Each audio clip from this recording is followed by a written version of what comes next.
Rise and shine, everybody. Hope everybody's amazing today.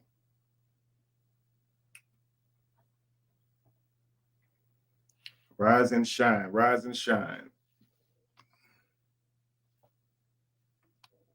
Let me know if you guys can hear me and see me.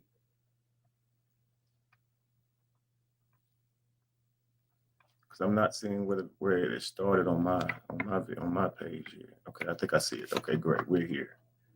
Make sure I can hear it. Where it on my page. Okay, I think I see it. Okay, great. We're here. All right. Fantastic. Welcome on, guys. Welcome on.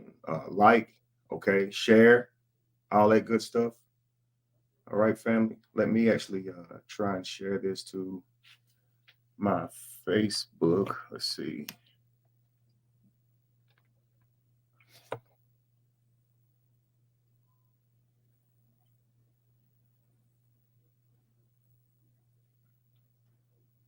Let's see. Actually, okay, well, it looks like you guys are coming on. Let me see.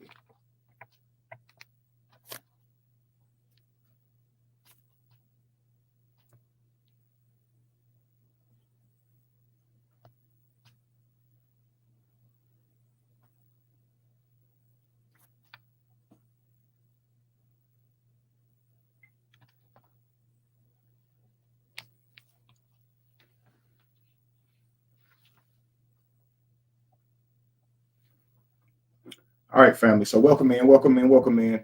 If you guys have seen anything on this case, go ahead and throw it in the comments. I already see Thoughtology 420 TTV said, no, he's facing life for defending himself.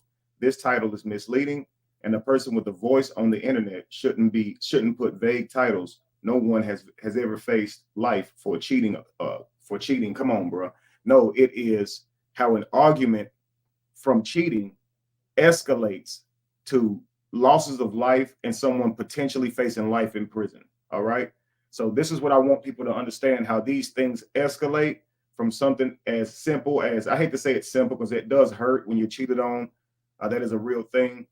But what should happen from that is the relationship should end, right? You should go your own way. It shouldn't end up in people hurting each other, physically hurting each other, right? And so I want to talk to you guys about how things like that can escalate to things like this. Okay. So Sakina Ra says, this is a very entrapment. This is the very entrapment that we as women have to stop crying wolf. Real victims are beginning to become ignored by the seriousness of the 911 calls and responses. And responses end up 187. Absolutely. Absolutely. Grand rising to you, Marty. Grand rising to you.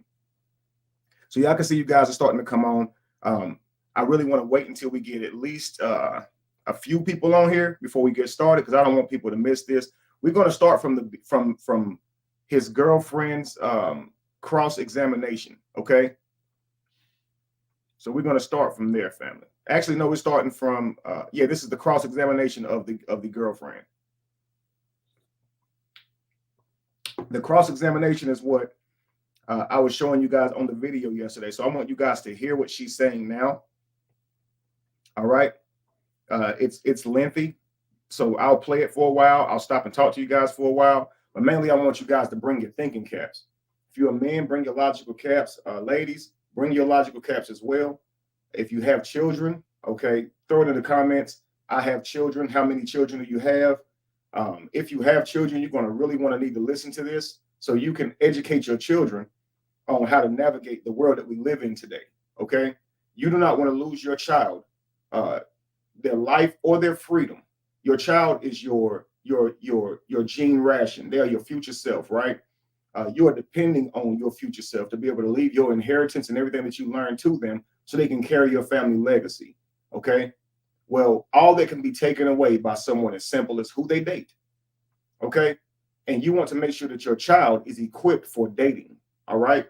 Just dealing with the opposite sex, or just dealing with love and relationships, period, because we have these type of things happen in same-sex relationships and all, right? But you don't want you trying to find love, you trying to have a relationship to end and you losing your life, someone losing their freedom, things being damaged, other people's lives being destroyed, right?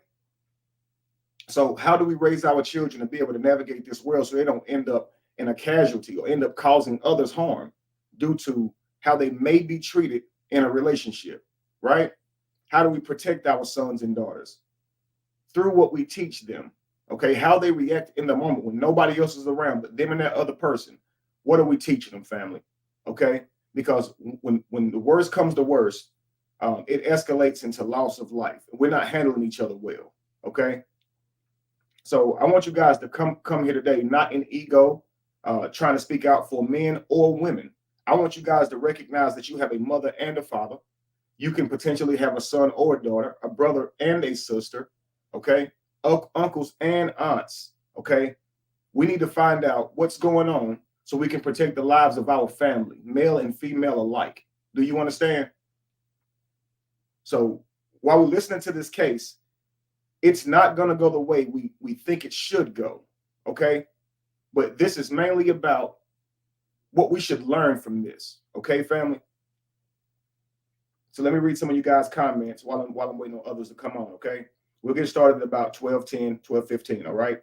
Officially started. I'll hit play by then. Veganizer with Jamie says, welcome in. Go ahead and like and share. Yes, family. Like and share. Grand Rising, King, and congratulations to you all, says Sakina Ra. Thank you so much. Gold Digger 15 says, hello, brother. Peace to you. Indigenous Goat, underscore Goat says, one son and two grandsons. Dope, dope, dope. So listen, King, I may not say anything that you need to hear, but listen to me, okay? And please stay in these comments heavily, know that you have 3 young men that you are raising, okay, King? Nico Links, peace to you, thank you. Tammy Dixon, that woman makes me have a seething hatred for her, and is an evil manipulator. Understood, Tammy Dixon. You guys are going to see a lot of what Tammy Dixon is referring to. She will make you downright detest her, all right? Her behavior is completely inappropriate. She is very toxic and contentious. And this lawyer seems to just allow her to do that, all right, family? You're going to see how when people don't have boundaries, they'll behave any kind of way, even in a courtroom, okay? Unfortunately, this judge does not put her foot down, and you guys are going to see that it's going to drive you up a wall. LaRonda Mitchell says, I have 2 sons, brothers, and many other men in whom I love. I would never put any of them in a situation like this. Never. Thank you so much, LaRonda. I am sure that your sons and your brothers, your uncles, your father really appreciate you for that you wouldn't do that to them. So thank you for that. I appreciate you for that. It's happening far too often. So I'm appreciative to any woman, grateful to any woman who would not use these tactics to fight her significant other, okay? The other half of her family, all right? Michael Webb says, great day, family. Great day to you, Michael. Great day to you, indeed. Stay on, Michael, man. Hopefully you'll get some gems. Barbara Robinson Live says, peace and blessings and love, family. Shalom. Peace to you, Baba. Absolutely. Noslak 504 says, 2 daughters. Please listen today, okay? Noslak, I want you guys who have daughters to also understand how to teach your daughters to navigate this world, okay? That they are mature enough to handle relationships, okay? Mature enough to act, to behave in a way that protects themselves when they are under distress, when they are under duress, okay? These things are very, very important, family. Give me one moment.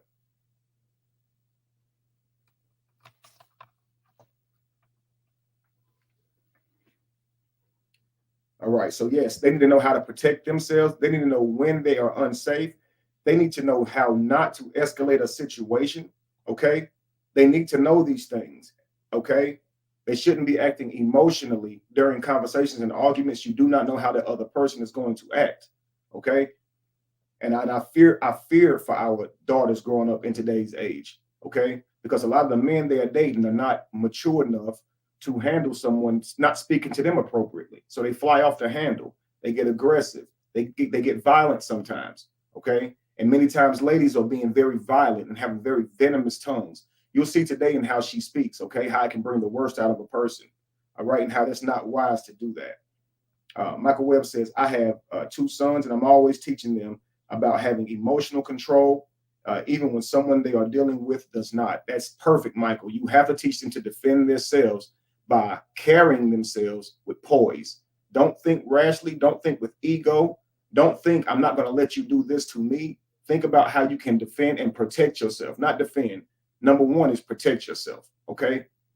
All right, so you must always respond in a way that protects yourself. And if you get lost in ego, you may actually inflame the situation. And you will see how he inflamed the situation here also, okay?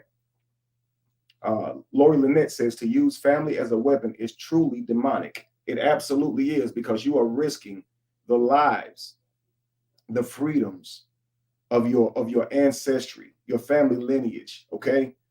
If they haven't had children yet, you've destroyed that whole family line. If your brother or sister goes down because you sent them to fight for you, to do something for you, okay? Call the police. Stay away from the person, okay? But you shouldn't be using your family for that. Absolutely, your family will want to protect you, but you know you're not doing it correctly when you say, hey, I've been hit. And so you know that's breaking the law. So it's vigilante justice when you ask your brother or sister to go fight for you, to go handle it for you. They are not officers. They are not certified to be able to do that. So if they go do that, that is vigilante justice, family. And so you are involving your family in a crime. You are risking their lives. You don't know what that person's going to do when they show up. He don't have to stand there and let them do anything to him. He can react, however, to protect himself in that moment, and he can look like whatever. Yeah, weaponizing the family is truly demonic. And not always are they thinking about being demonic. Lori, I often say that even when someone's being demonic, they are not necessarily thinking they're being evil. In that moment, a lot of times, a woman, she's hurt, she didn't get her way, and she wants that person to pay. She's not thinking, I don't love my family member, so let me risk their life. They love their family member. They're just so angry that they're willing to do this, family. And they don't really realize what they've done until after it's said and done, right? So just know they're not saying, my brother means nothing to me. I'll send him in here 38 hot and cost him either his freedom or his life, right? This is not the thought. The reason we call it being emotional is because they're not being rational. They are not being logical. They are being emotional. And in the moment, emotions is what caused all of this chaos, okay? Nazlak, thank you so much. 100, thank you.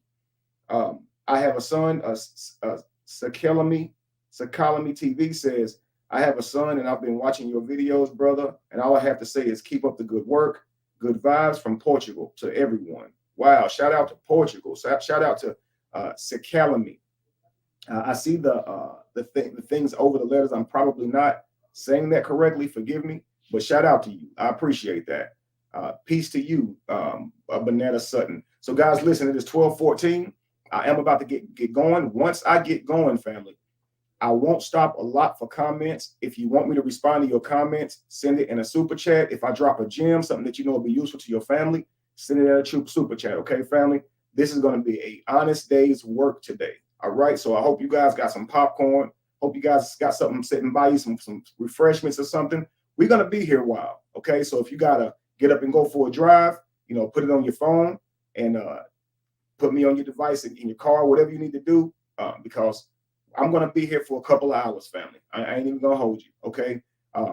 This cross-examination in and of itself is a little over an hour, and I will be pausing it from time to time, okay?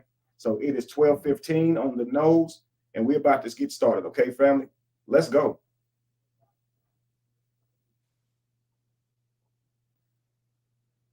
I'm going to look for when they first get started here.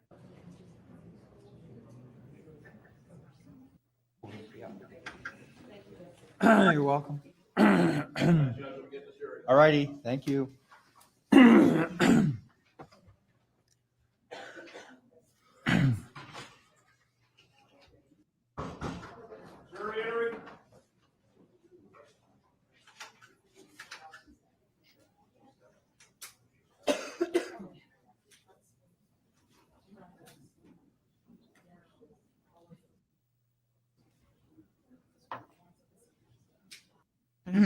Okay.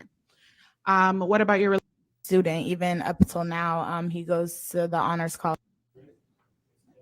All right, family. So she's about to come up.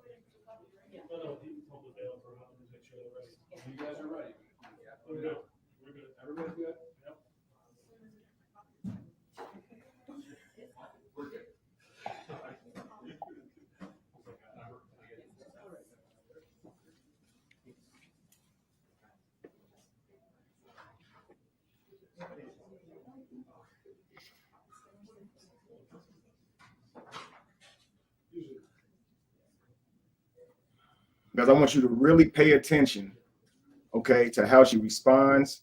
I want you to pay attention to how the lawyer allows her to get away with it and just behave like whatever, okay? Take your seats Pay again. close attention on how she's behind the stand, okay? She's testifying, but she's behaving like she's inside the home, like she's not in court. All righty, thank you. One of the things Kevin Sanders used to say is, who is there to hold these women accountable? Who will they allow to hold them accountable? Would it be their elder counterparts and women, women who have been there, done that, lived life, have an understanding that they don't yet have? No, they don't care to listen to them. Will it be their husbands? No, they don't care to listen to them. And what you'll see is, even when you're in court, where you have to behave a certain way, because the lawyer is not holding her accountable to the rules, she is not going to have boundaries. Okay, now she's probably behaving better in court than she would at home, but this is going to be key as to how she carries herself at home. Okay, now this, you're going to see what I mean, family. All right, are we getting ready? Madali said, I have 4 daughters. Thank you for your content. I appreciate that. All man. right, Thank welcome you. back, everyone. Go ahead and take your seats, folks. All right, the state's next witness is. All right, thank you. I don't like how these glasses have a reflection. I'm gonna remove them.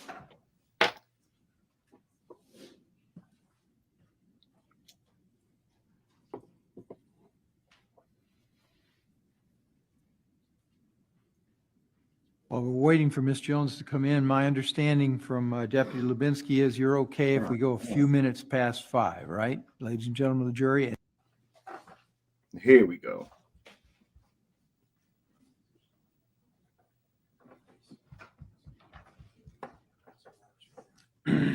All right, Ms. Jones, will you please, when you're comfortable up there, say and spell both your first and last name for the record and for the jury?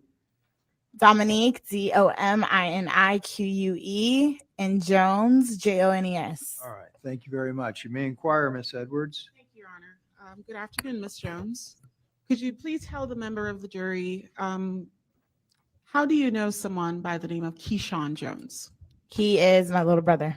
And how much younger than you is Keyshawn? He is 2 years younger than me. Okay.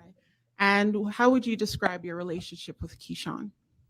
We're extremely close. We have 3 siblings. It's me, him, and an older brother, but me and him are the closest. Okay. And the older brother, did he live with you around the time that this happened back in 2021? No. So who was living in the home in Delray at the time? Me, Keyshawn, my mom, and her husband at the time. All right. So tell us a little bit about your brother. Was he in school? Was he working around the time this happened in April of 2021? He's been a full-time student even up until now. He goes to the honors college at FAU. What about yourself? What did you do for employment back in April of 2021? I was a realtor. And do you still have that license? Till this day, I still do real estate. Okay. Back in April of 2021, take us in time. This was around COVID, right? Mm-hmm. Is that a yes? Yes. Okay. And did there come a point where you could no longer sort of go out every day and do realty work? Yeah. So I got my license in March. Guys, give me one moment, okay? That is actually the state's questioning, okay? I want to get to the cross-examination, so give me a moment while I find that.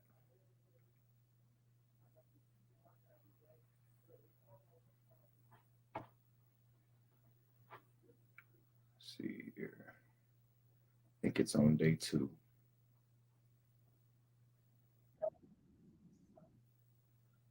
It is.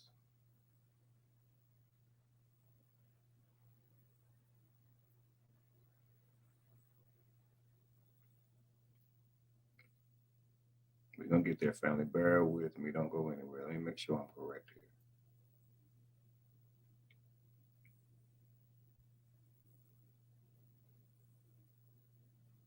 Okay, she's definitely on 2, but let me be sure. On 1, she could finish up on 1. State could, and then it goes into her on 2. So let me see.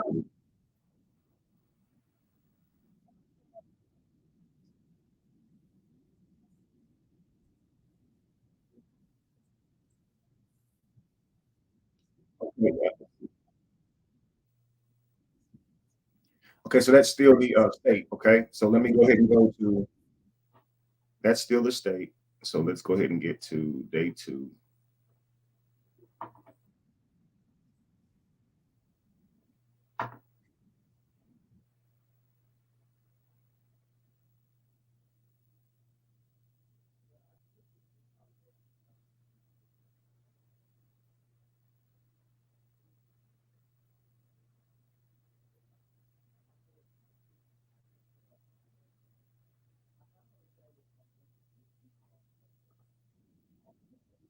All right, family, here we go.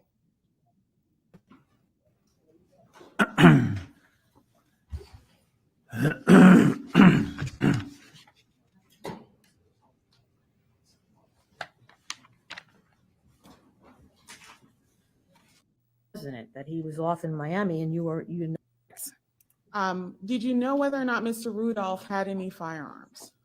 Yes. And how many firearms did Mr. Rudolph have? 2 that I know of. I know he had an AR-15, and I know he had like a regular handgun.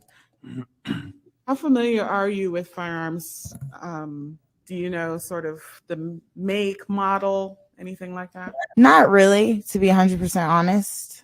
So you knew one was a handgun, meaning it would be held in the Correct. shorter gun. And then you said one was sort of a rifle type. You said AR-15, but you're not sure if that's the make or model. Yeah, and he's always say something about like a drum. Like I knew he had a drum for the AR-15, but not really educated in that aspect. And do you know where Mr. Rudolph would keep the firearms in the residence? He would keep his handgun in his underwear drawer, and then he would keep his AR-15 like in his closet. And that's the closet in the bedroom as well? Yeah, his bedroom. After I want you guys to notice that whenever she asks these questions, she doesn't have a problem asking them. But when it comes to asking her contribution to it and what she said on that day, what she did in this very traumatizing moment, supposedly, she will get really foggy. Okay. And so this is going to present a real problem. And I'll explain that later, but I want you guys to just get ready so you know it when you're seeing it. You see how she's saying he kept one gun in the underwear drawer, he kept one over here. He had a drum. Notice how she's not deflecting. She's not changing the question or going off subject or re-asking a question for a question. That's not happening here. Okay. So most of a person's language is body language. Okay. Let's see. I'll read this to you. I screenshot this rise. Okay. It says it was Albert Merbian, a researcher of body language, who first broke down the components of a face-to-face conversation. He found that communication is 55% nonverbal, 38% vocal, and 7% words only. So nonverbal is more like body language, right? Facial expressions, neck rolls, holding the self, defending yourself, things we do, body language, right? Vocal is more like your tone, right? The way you said it, right? How many times people say it's how you said it, not the tone, right? And then only 7% are the actual words.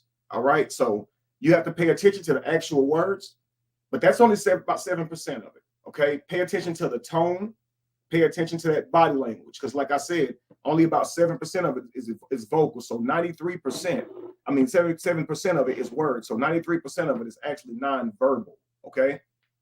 Let's go. After the course of what happened on the night, early morning hours of the 7th, really going into the next day, did you do any web searches about laws or anything having to do with that? Yes. And why were you doing that? I've never been in a situation like this before in my life. So I definitely just wanted to do research and just look things up to make sure you know, if anything, I need to turn myself in or I need to protect myself. I wanted to make sure I knew what to do. And did you have a particular interest in the law? As in, Did you want to study it? Anything related to that? Go to law school? oh, well, back in the day, yeah, I didn't want to go to law school. I'm not going to lie, but it ended up not happening. And you said your profession is a realtor. Yeah, I do real estate. All right. No further questions at this time. Okay, thanks. Who's going to, all right, Ms. Perlette, cross-examination? So that Yes, was the ma'am. state finishing up with her. So you're about to see the beginning of the cross-examination. All right. So notice that the state, they're looking to prosecute. So they're looking to convict Travis. Okay. So they're not investigating her. So this is a very easy questioning for her. Okay, family. However, the cross-examination is going to ask her some very difficult questions. Okay. Questions that may implicate her, questions that may reveal her contempt or her actually starting all of this. Okay, but the state's not going to do that. So now we have the defense. Okay, now this is where I say the defense attorney she's just not she's not behaving like I would like for her to act. Okay, and I will tell you guys exactly how I would handle this if I were a lawyer. I'm not a lawyer, but if I were, and believe me, I know a little bit about the litigating thing. I do know a little bit about it. You know what I mean? My son, he was in school, in high school, and he was actually the captain of the of that team. Okay, and I'd help prepare him for his debates and things of that nature, right? And so it would be they would act out old cases and they would deliberate over those cases. I mean, he was amazing. Okay, if you look up my sign, okay, if you believe in that type of stuff, it'll tell you me being a Virgo and just all the things about my sign. It always says money spent on law school would be money well spent. Okay, I'm a supreme analyzer. Okay, just build myself up for a minute. I'm kidding, guys. Let's get going. Okay, but really watch this.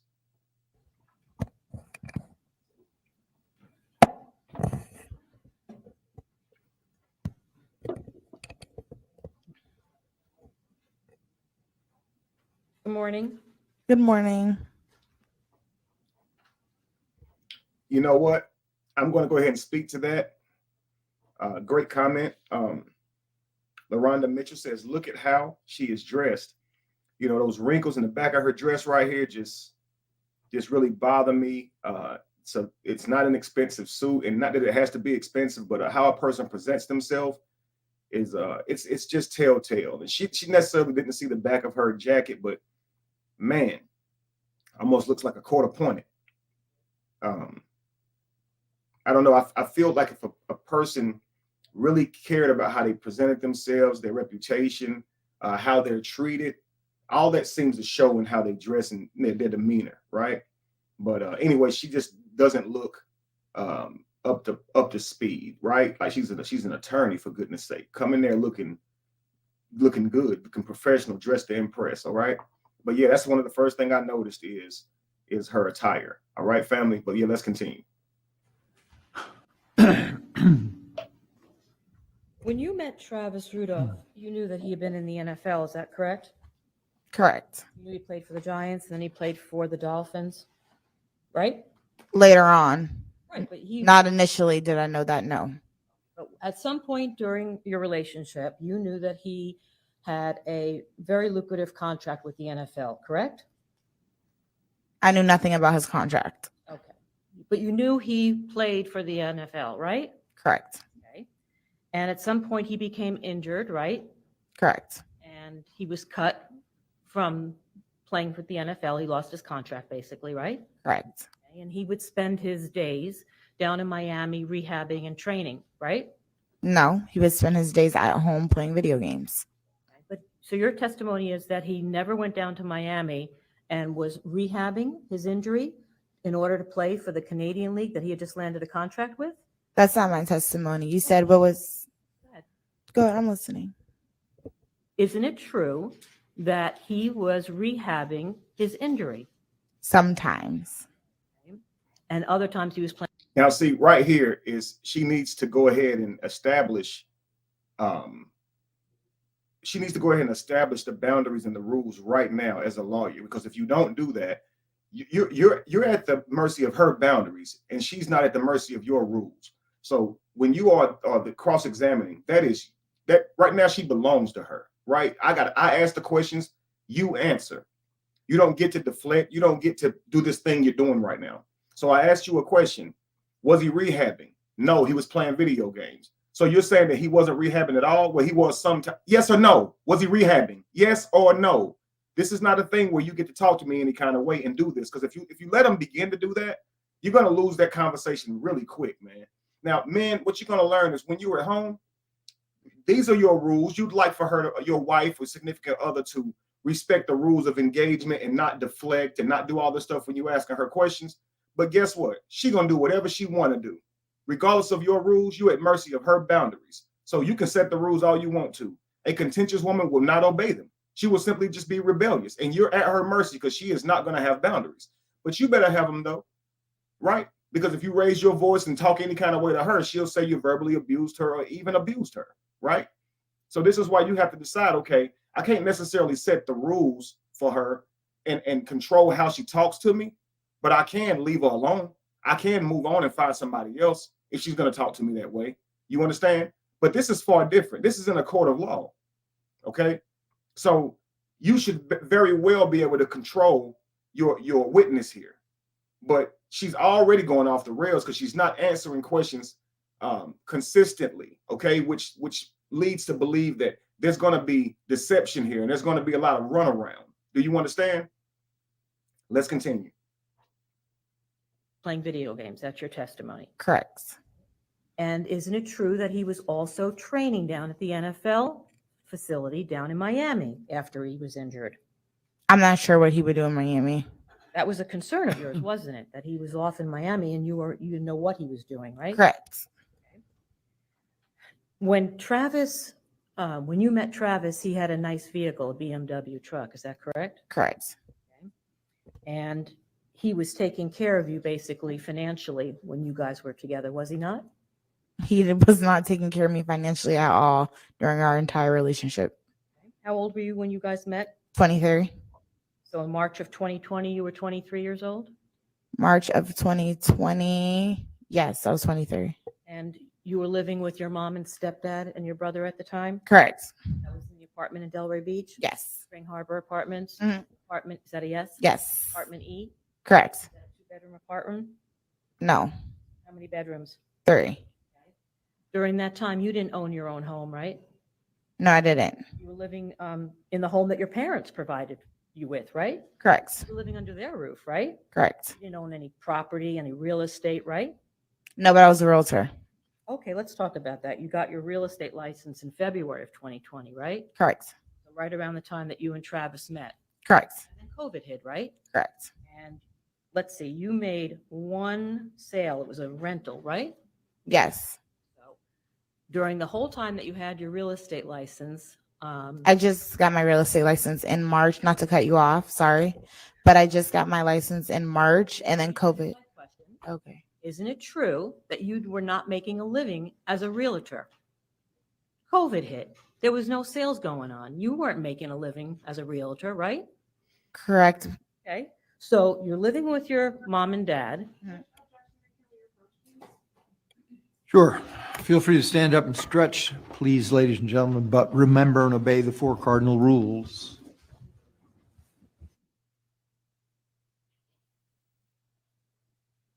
They should be back shortly. I'll let that go ahead and move along so I don't have to jump along and try to find it. So we'll get back started as soon as they get back started. But Yolanda says, notice she's not swinging in the chair anymore and all comfortable. Now she has to pay close attention to the questions. It's not fun and games anymore. Absolutely. Because she's not consistent. If you're telling the truth, there is no need to have to behave this way. She is not on trial here. She is not being tried. He is. So there's no need for her to behave this way, family, to have the attitude, to have the arrogance that she has, the sheer lack of respect that she has. She's already over talking the lawyer. All right, you may always continue. not answering Thank you. straight questions. At this So point, I you would bear really down weren't on her making a living as so much a real because estate agent, of right? how she's carrying herself. I would even say, you say yes or no, not correct. And this is not a conversation. So this is a cross-examination, ma'am. How this works is you sit there and you answer questions when I ask them. You don't ask me questions. I ask you questions. That's all. You don't get to talk to me either. So answer the question, and you don't get to do a whole bunch of rambling after. Do you understand? Because what will happen is you'll ask a question and their answer will just be something else. And they'll be sitting there under the guise, this idea that if you ask them a question, they have a right to answer it however they want to, when simply the answer is yes or no. But they think that you have to sit there and listen to their diatribe for however long it lasts because you asked the question. And if you're at home, okay, and you say it's a yes or no question, what a toxic woman would just tell you is, you don't get to tell me how I can answer the question. I can answer however I want. And dude, you're learning right there. You ain't got no damn power and control. So the only power that you do have is who you choose to allow around you. So you hear her, right? Make a decision, because you'll try to talk her into obeying these rules, getting her to agree that this is not how we communicate. She may very well agree, but trust me, that's not what she's going to do. She's not going to have boundaries, but she will expect you to. Trust me, guys, as we continue on, you guys will see this more clearly. Let's continue. No, but I do have a mom and she's a medical assistant, so. Okay, and you were living with your mom, Correct. right? And you also had some costly cosmetic surgery around that time, right? I feel uncomfortable discussing that, so. Yes. Now, look, she has her rights. She has her rights. You can't badger the witness. You can't ask questions that are not relevant to the situation, but she just said nobody was financing her, right? She just said that that he didn't pay anything for her this entire time, that he, in fact, didn't have much money, right? Okay. She just said that she only sold one home, okay? She just got a real estate license. So now, okay, you have had some cosmetic surgeries. We know those are expensive, correct? So now it's important. And here, what the lawyer should be asking is, who footed the bill for those surgeries? Who did that surgery? How much was those surgeries? What type of surgeries did you have? This is very important here. Do you understand? Because it's elective surgery. Okay, it is not that she had some type of surgery because she was sick. This means it was not on insurance. So if you don't have a job, or your job is reduced and slow because it's COVID and you're not selling any houses, what would convince you that it's wise to go get cosmetic surgery and you don't have an income? You're living with your mother. Did your mother pay for it? You're saying this man didn't do anything for you. So what we're just trying to establish as a court right now is if he did anything for you, if that's actually true. Maybe he didn't finance your life, as in give you money and pay your bills, but maybe he bought you things. Maybe he took you places. Maybe you had a different lifestyle because you were around this man. Maybe he gave you a place to stay. All of these things would have cost money, but you'll just say, no, he never did anything for me the whole time. He never had no money, nothing like that. Okay. But that's why this question is very good. But you'll notice that when questions get difficult for her, she'll try and get out of them. It'll either be by simply asking that the question don't be asked, or it'll be with evasive tactics, okay, to not answer the question. All right, but let's continue.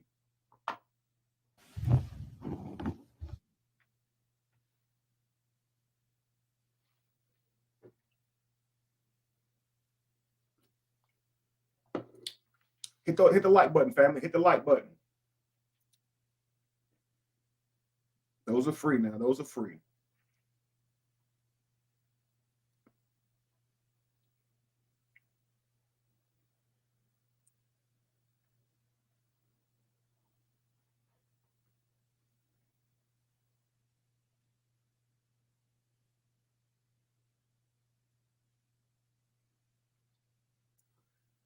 So look at her body language, guys. Keep in mind that one man is unalived. Another man was seriously injured with bills upwards of 70 grand, okay, because he was hit too. And this is how she's sitting on the stand. During the time you had cosmetic surgery, did you not? I did have cosmetic surgery. Okay. Those people that were injured and unalived were her people. So the person that the person that she was in an altercation with, he ended up shooting his gun. Okay. And so it's her friends, it's her people that's unalived and got injured. Okay. But she's not sitting here like like that is the case, right? But let's continue, family. So she's bringing back up this point about the cosmetic surgeries, right? Let's see how far this goes. And it's your testimony that even though that you weren't making a living as a realtor, you were not relying on Travis for any financial help, correct? Correct. In fact, yesterday you testified, you told this jury that you never, he never financially supported you 1,000%, right? Correct. At that time, you were also sleeping over his house pretty much on a daily basis. That's what you told the jury yesterday? Correct. And it was during this time that you and Travis were dating that you were actually married to another man, Andre Chinsang. Is that correct? Legally separated, but correct. Well, you were still legally married, weren't you? But people could be married and separated. Okay. So we were separated. See right here, there's this little banter going back and forth. You're not in the kitchen. You're not at home, family, right? So when she asked her this question, you were still legally married, correct? Yes. That's all it is yes. Not no legally separated, but correct. No, yes. All I'm looking for is yes. Simply put, don't give them a little bit of rope, family. Don't. You can't. No, not in the courtroom. Okay, so this lawyer has full right to be able to pull her rank right here, but she's not doing it. Okay, and this is one of the main reasons why I believe she loses here. Like her cross-examination of this particular person just isn't good, family. She asks some decent questions sometimes, but the way she allows her to behave, it's just thrown off. It's absolutely unreal, family. Let's continue. Separated. Right, but you weren't divorced, let me put it that way. Correct. Okay, so if you're not divorced, then you're still legally married. Is that correct? I thought separated was a thing when it came to marriage. I thought you can either be married, separated, or divorced. But if you want to get Well, love, you're not filing taxes. You're not filing taxes when you're filing separated or married or divorced. You're clearly married if you're not divorced. You're married. Separated is just the status of your marriage, but you're married. So you know you're married and you know you can't be married again. So if you're dating someone, he's dating you, he's serious about you, and you don't tell him you're married, you don't see how that's misleading? Like, come on now. But let's continue. technical, like very technical, yes, we were not divorced. Okay. And while you were Technically, I'm asking you technically. If you want to get technical, get into technicalities, you know, then yeah. Man, listen. At home, she gonna be able to do that, family. Men, you're gonna have to learn how to control your energy, okay? Because this will have you lashing out, raising your voice, and now she got every right to storm off and not have the conversation and say it's because you yelled at her, right? You know how this goes, okay? I counsel many people. I've dated many women. I've seen it, okay? I know how, I literally know how this works, family, all right? But you're in a courtroom. You should be able to establish this today, but she's not. Let's continue. were dating Travis for this year or so, year and a half, you never told him that you were married to another man, right? No, I didn't. And you testified yesterday that you and Travis had a conversation about marriage. Is that right? That's what you told this jury yesterday. That you and Travis, at some point, you had a conversation about marriage. You remember that? I didn't necessarily say we had a conversation about marriage. We basically were discussing has that came up about. That's what you don't get to do. It's yes or no. You don't get to say, well, I wouldn't say that. I would say it, because they love to change definitions. Remember I told you guys the number one tactics for narcissists is they'll play with definitions, say I didn't say that, and then they'll tell you what they meant when they said something so they can change up what they meant. And it'll never be the real definitions. It'll be something they was thinking at the time. Like, they're very elusive. And you will never be able to pin them down because they will never give you yes, no. They'll only give you this stuff right here. Okay, and it won't be an answer. Do you understand? But it's amazing that the lawyer's letting this continue. Let's continue.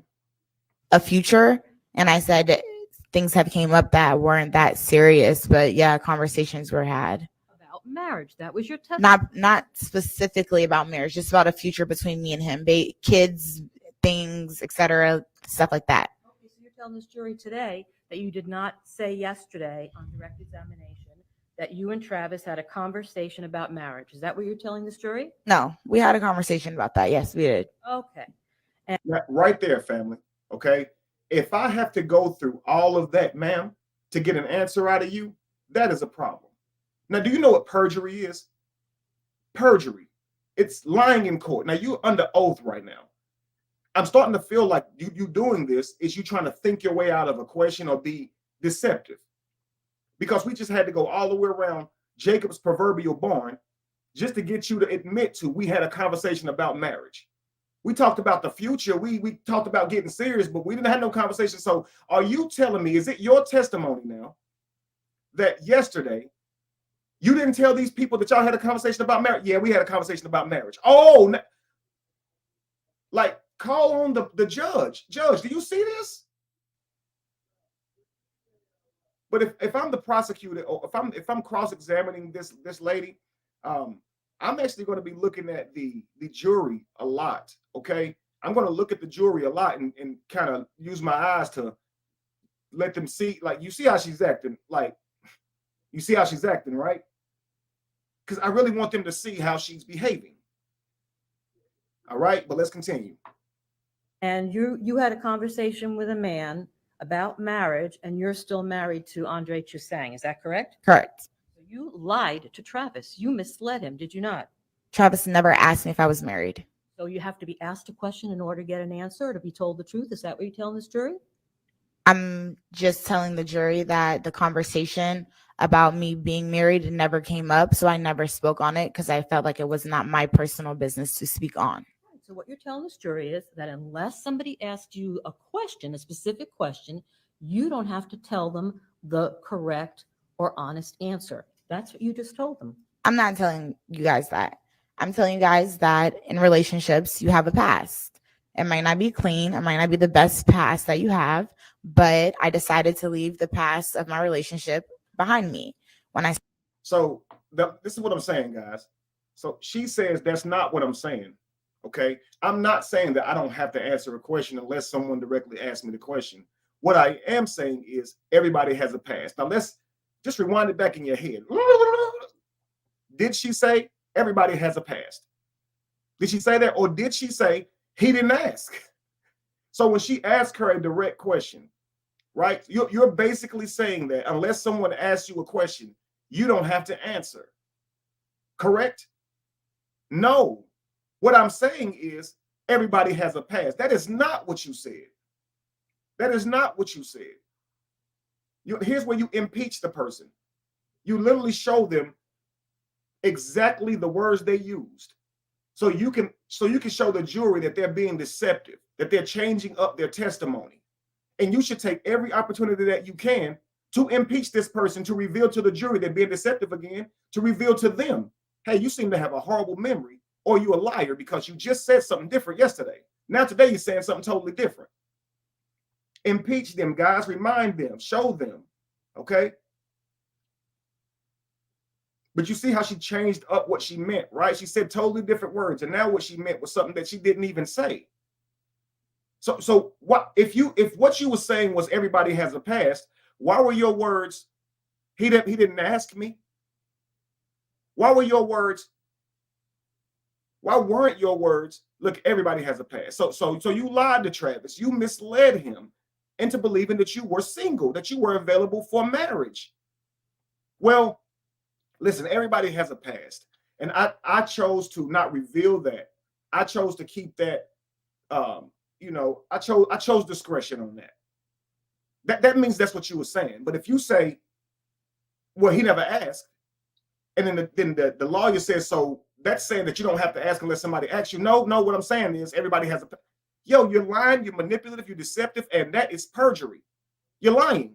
You're lying in court. Remind her of that. Put her in her place, because she's going to keep on talking to you like you her boyfriend. Okay? Like you her co-worker, somebody that she don't have to respect. But you're in a courtroom. You have to respect me here. You have to have some boundaries. But this just shows that if they don't have boundaries, they don't know how to apply them themselves. She's in a courtroom acting out of control. Let's continue. I started dating Travis. I felt like I didn't need to disclose that because it had nothing to do with what me and Travis had going on.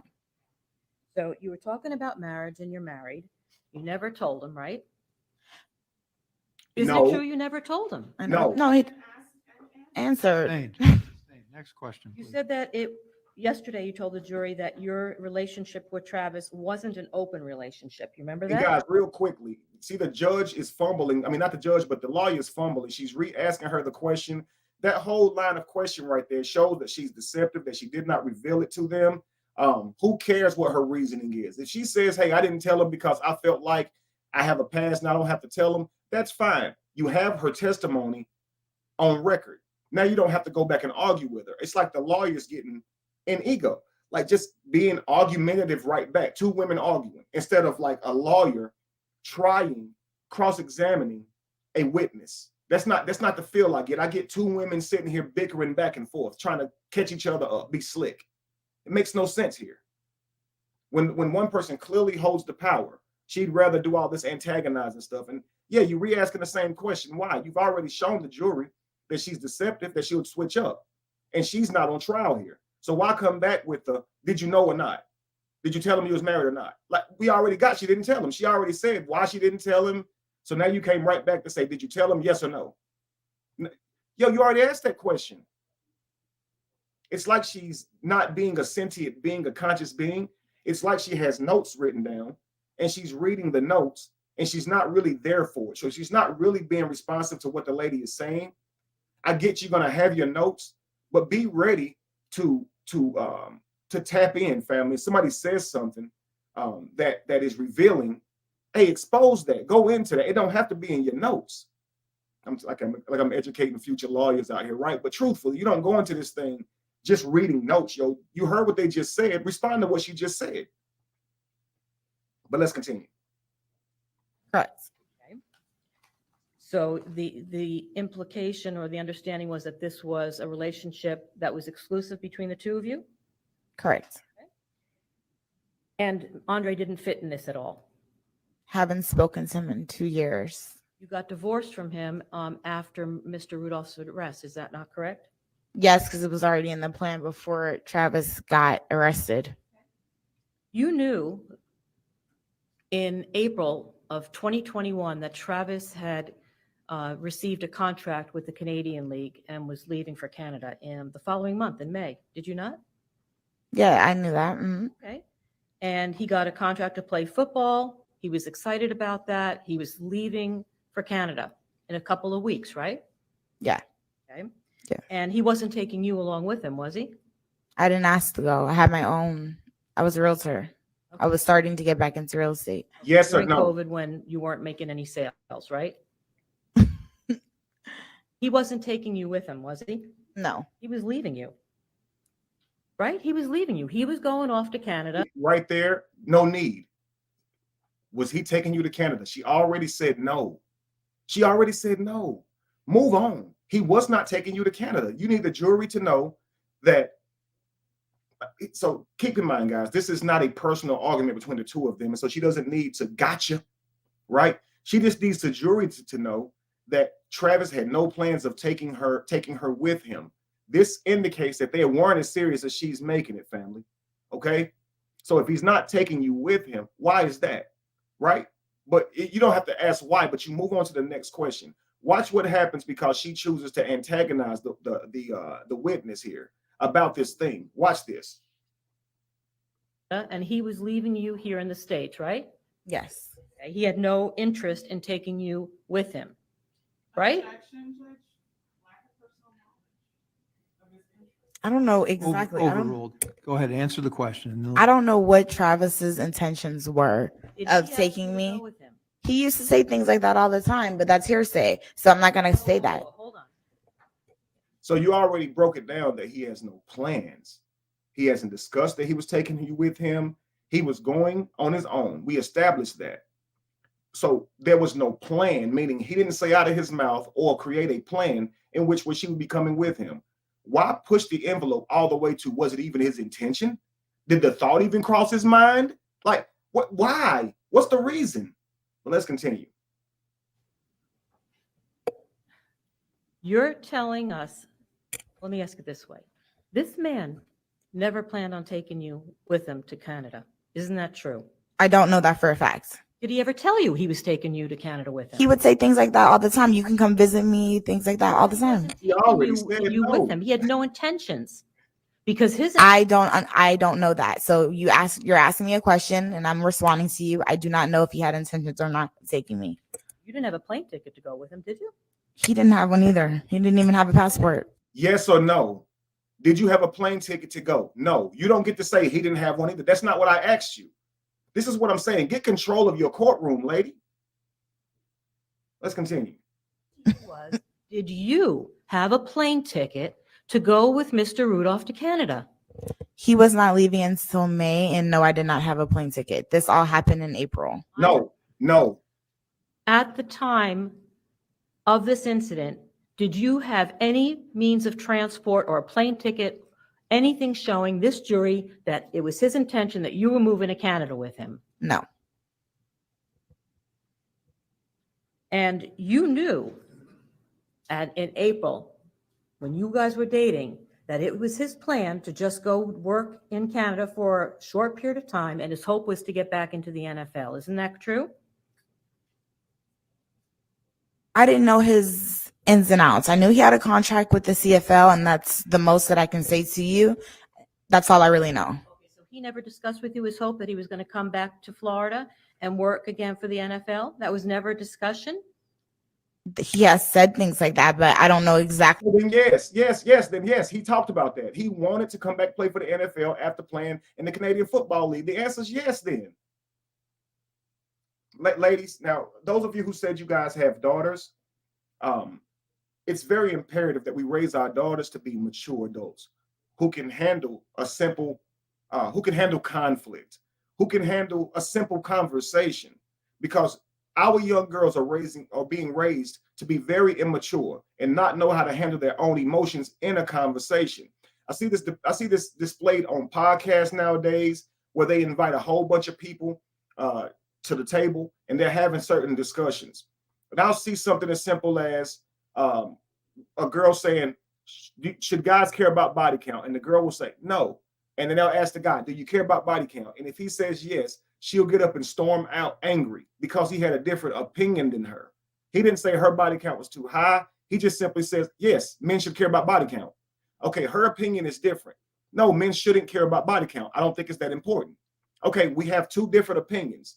Now we can give points on why we believe that, but that don't mean that you're my enemy, right? You do get that, right? But they'll get up and storm out because you have a difference of opinion. They're not even emotionally equipped to handle a difference of opinion, a different view, family. So if we keep raising our daughters like the world has to bend to you, however you paint the world is how it is, it's a detriment to our daughters because they're going to get out here and not know how to navigate life.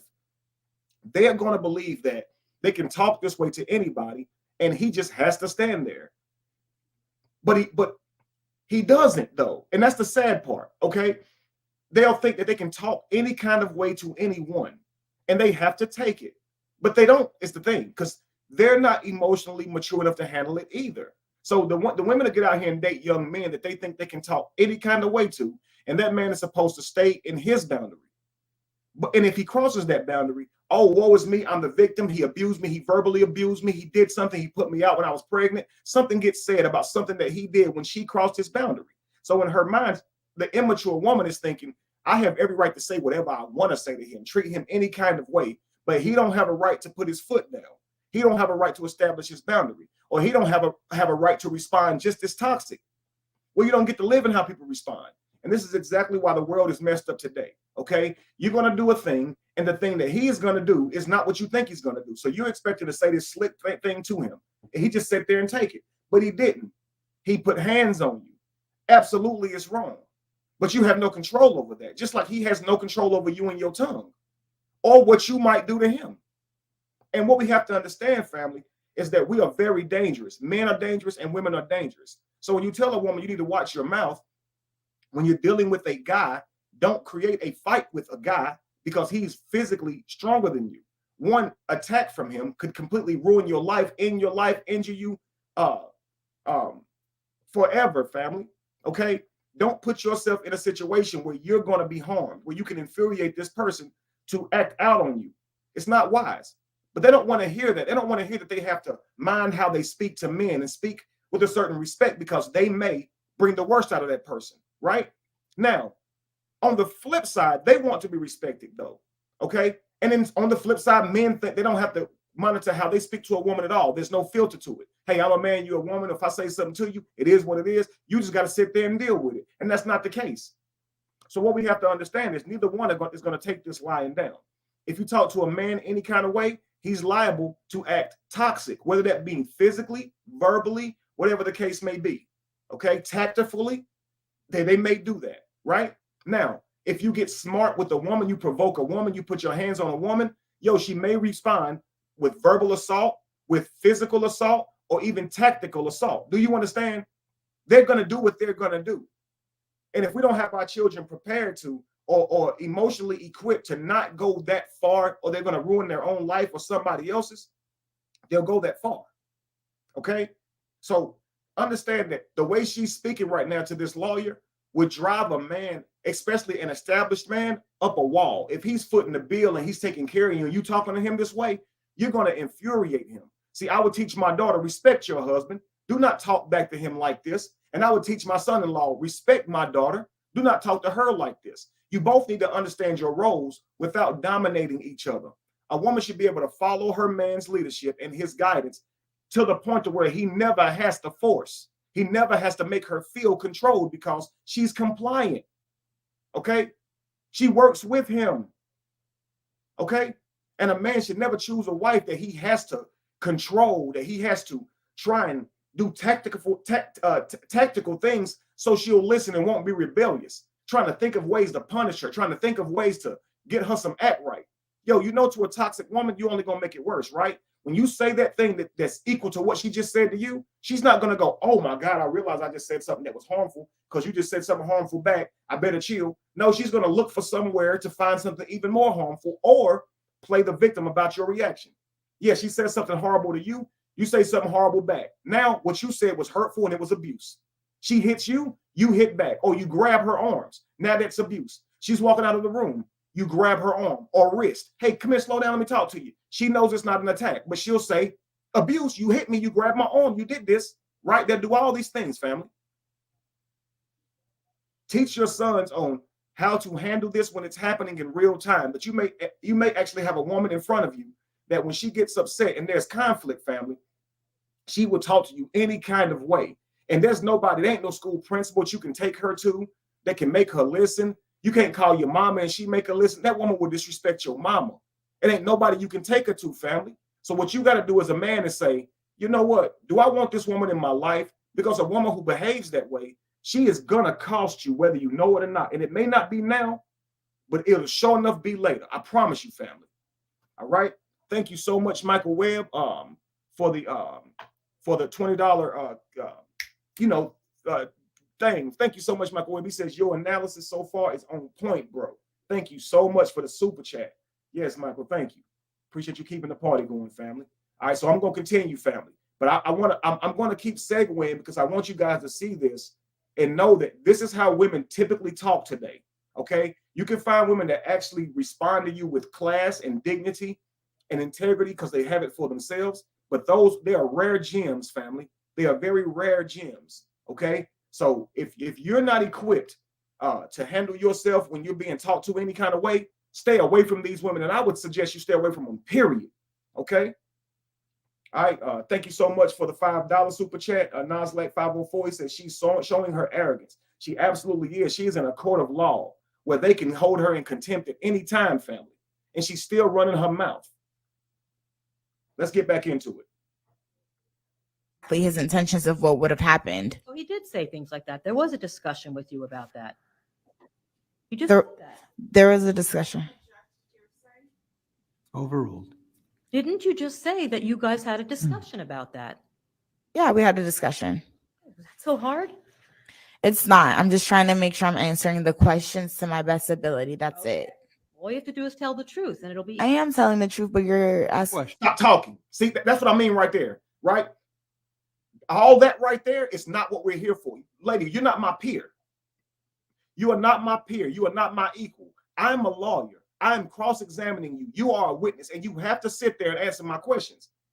You don't get to do this, man. This is not a conversation, okay? All the stuff where I'm trying to answer, I'm answering, but I just need time to think and get it.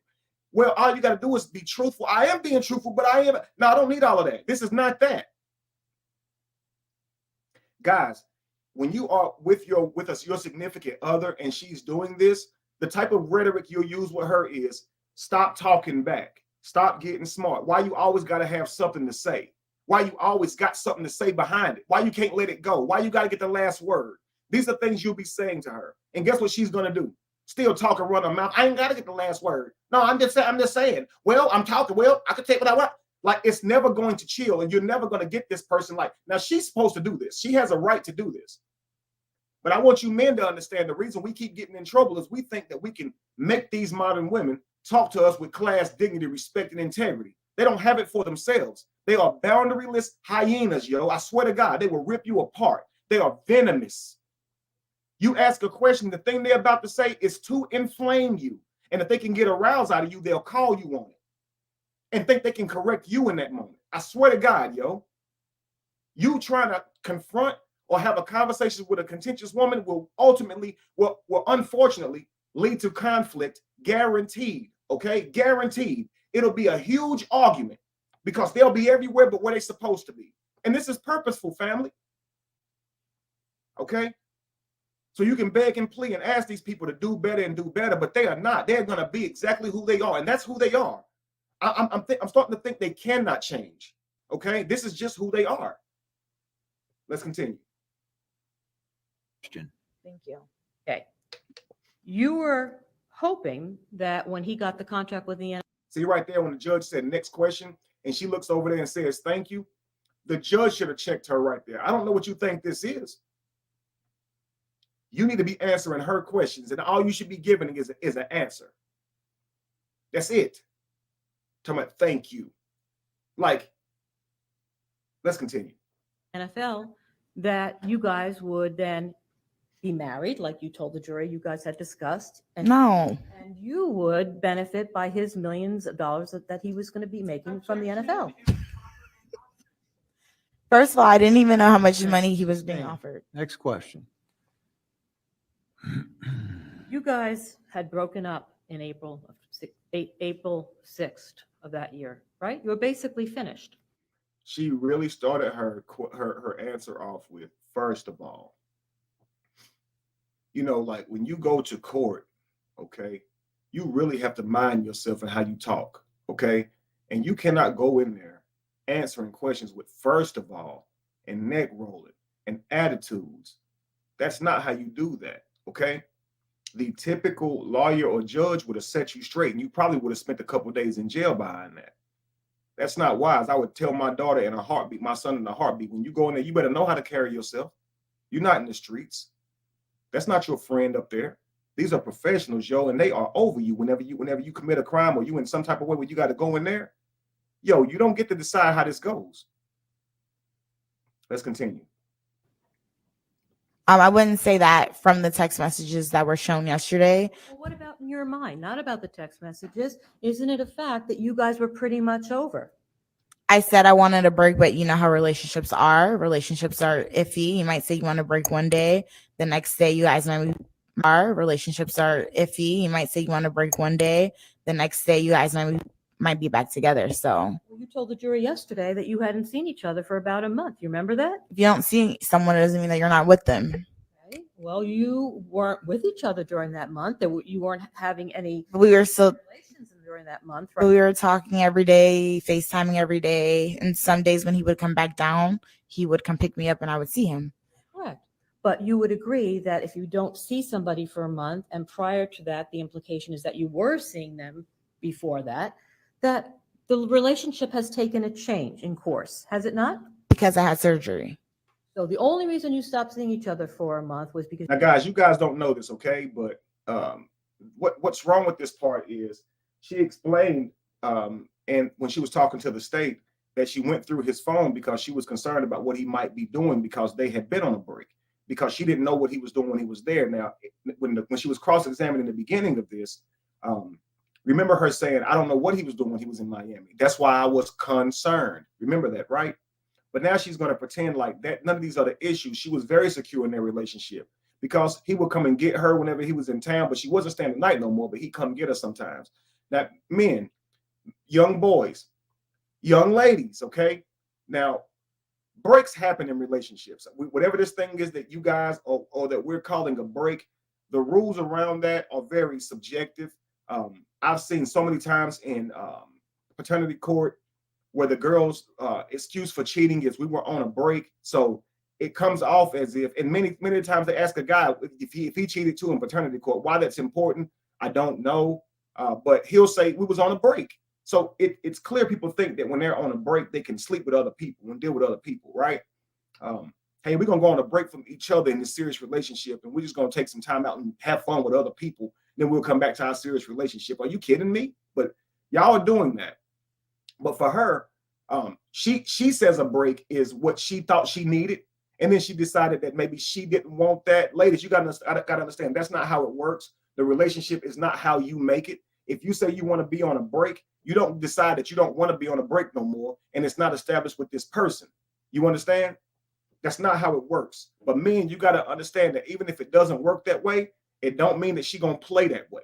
She doesn't care about rules. So you may say we was on a break. We wasn't even together no more. It's not going to matter. If she is hurt, if she is upset that you dealt with this other woman, her emotions will be what matter. And she's not going to care if you guys had a covenant, if you guys were in a relationship. She's still going to act the way she's going to act. Now, right now, notice that she's married to another man. She couldn't marry this man today if he wanted to marry her.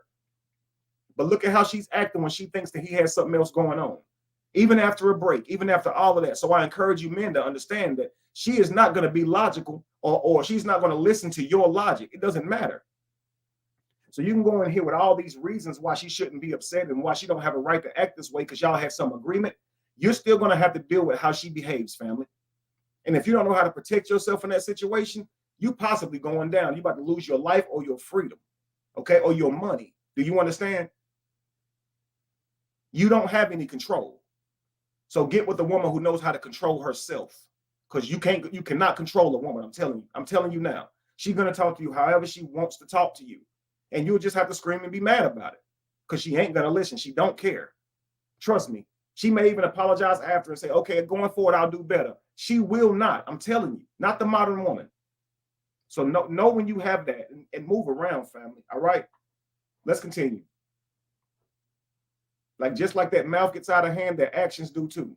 Okay, it's all followed by emotions that they don't know how to deal with and cope with. So they just act out with no thought for what they're going to cause in the relationship, how they'll make the partner that they say they love see them going forward, the trust they'll lose in this person, the pain they'll cause in this person when they say what they say and do what they do. All that will be will elude them, okay, because they're in the emotions. All right, but let's continue.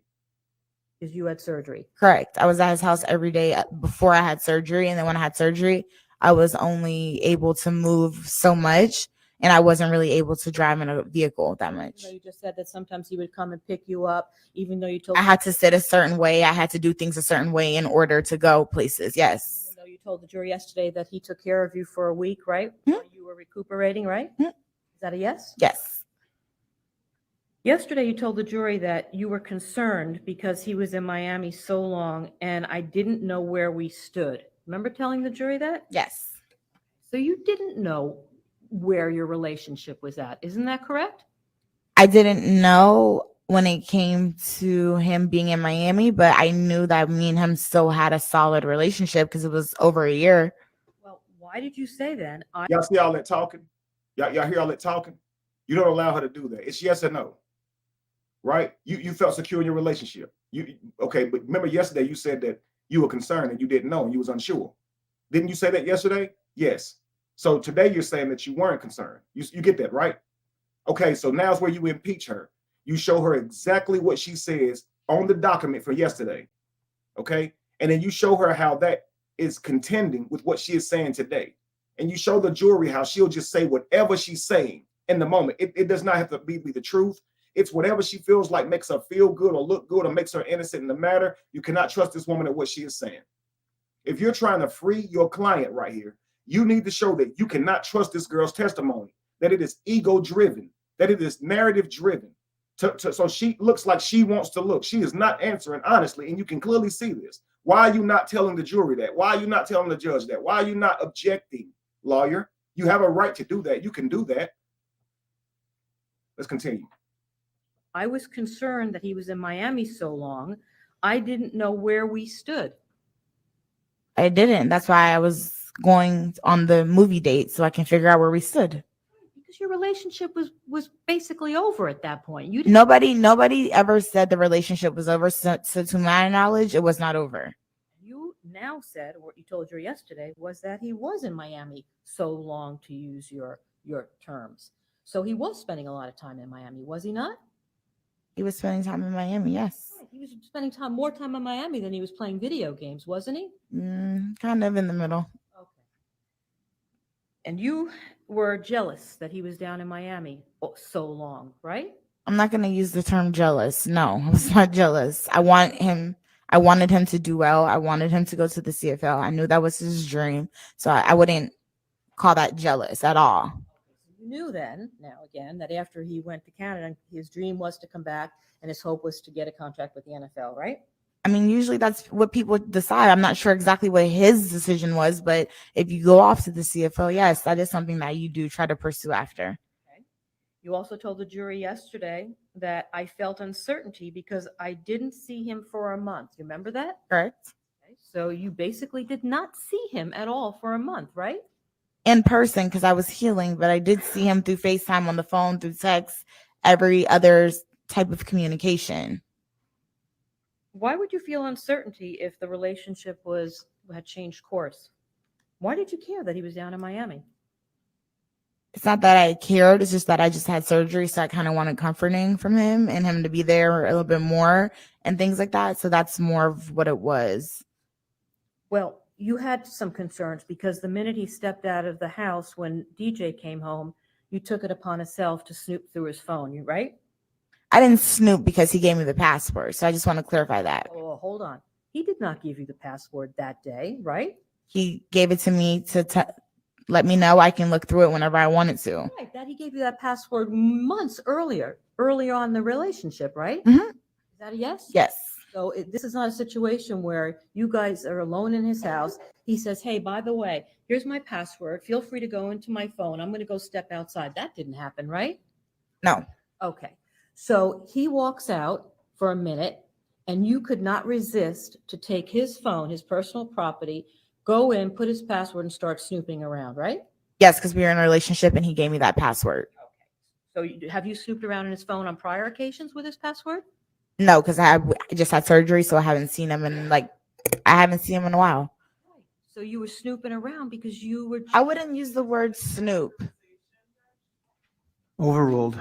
You were snooping. She got overruled there because she's snooping. Why does she need to try to change somebody's words? You were snooping around. You went looking through his phone. You were looking for evidence of cheating.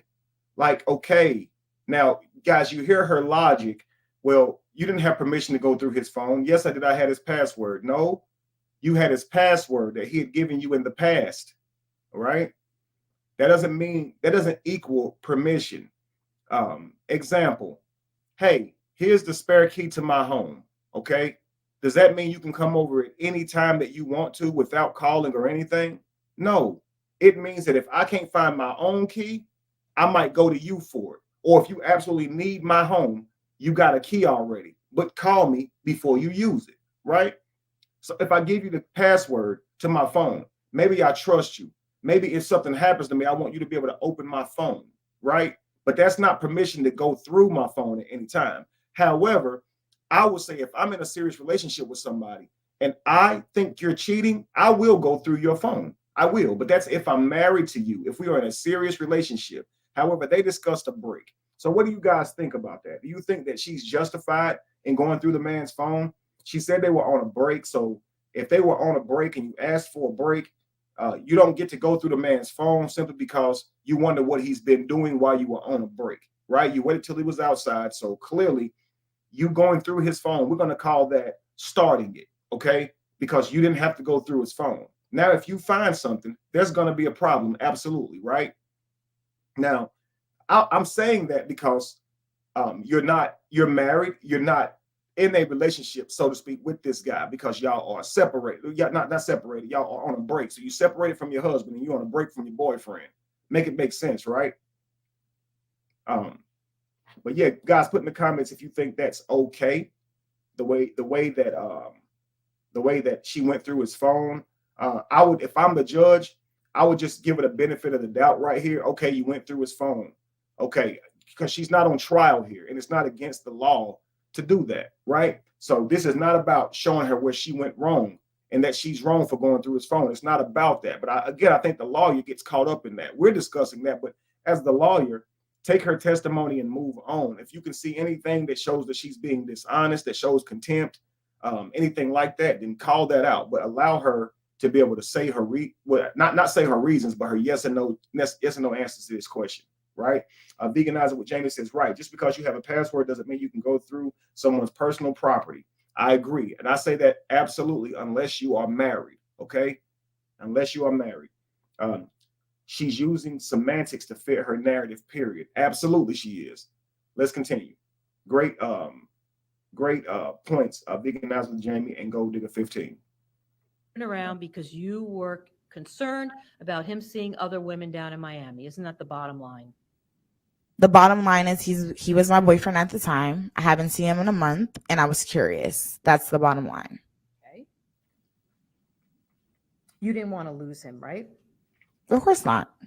And when Travis said that he found Kyla's body more attractive than yours, you became infuriated, right? No. You didn't? No. You were upset that he found Kyla more attractive than you? On the couch, so he kind of put two and two together.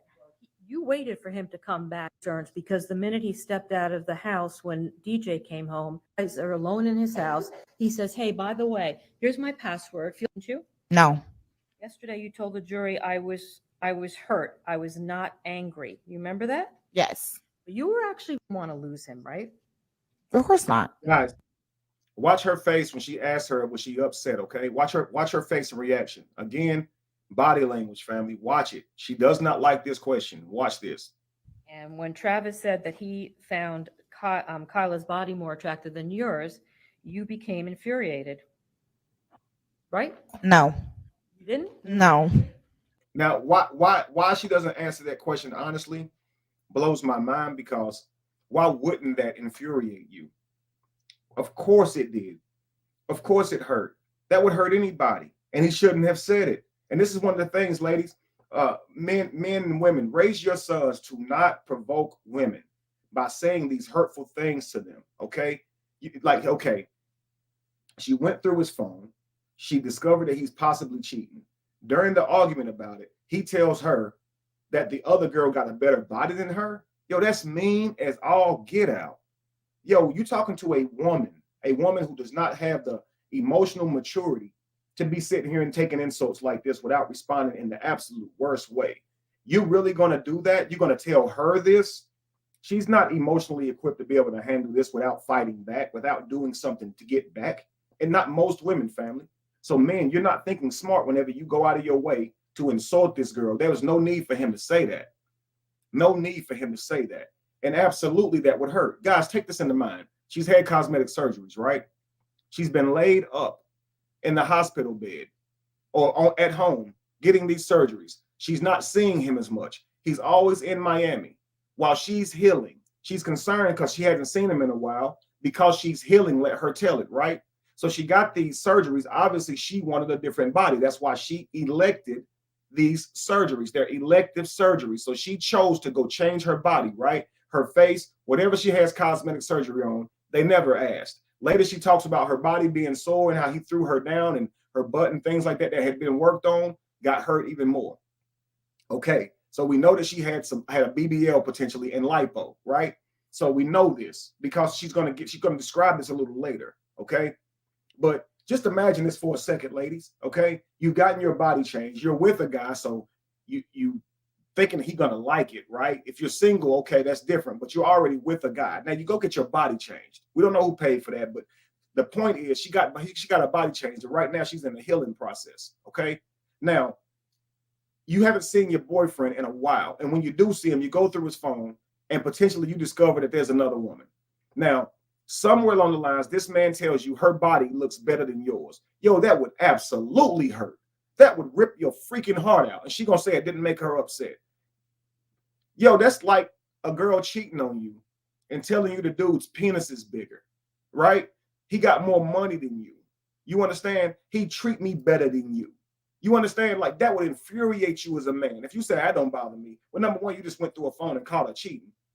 And when you call her cheating, she got the need to tell you that the man's body is nicer, his bank account looking sweeter, he drive nicer cars, he got a better job, a better career, he's further along than you in life, he bigger than you.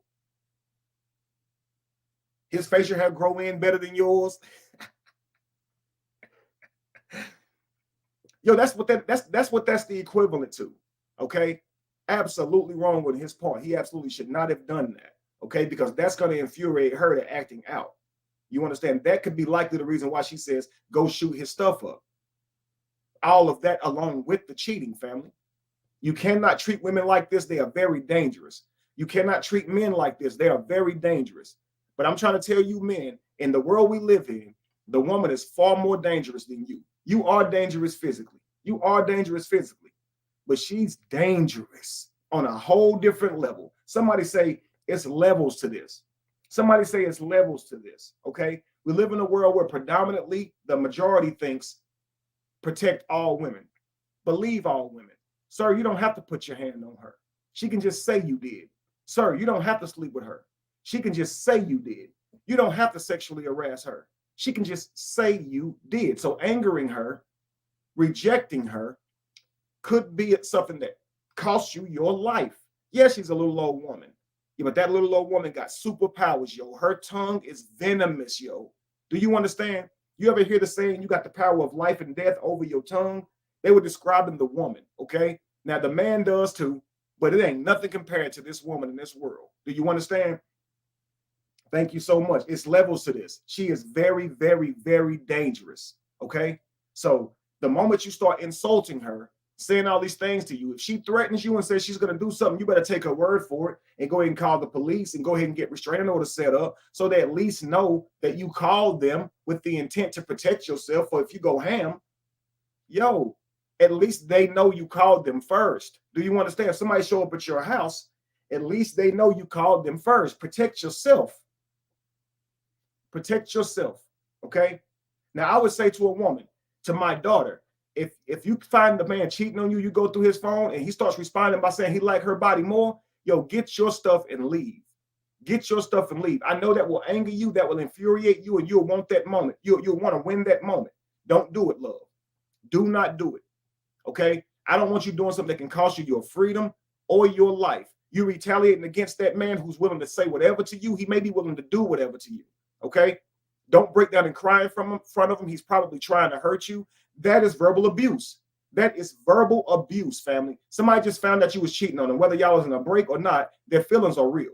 Their feelings are real. They didn't want you messing with nobody. They are truly hurt. Whether you feel like it's logical or not, they are truly hurt. You probably shouldn't antagonize them. Even if you didn't have an agreement set up, even if you're not married to her, if that person's sitting there angry because they found something in your phone, they hurting, don't push that person. I'm telling you, man, that's not the best way to handle it.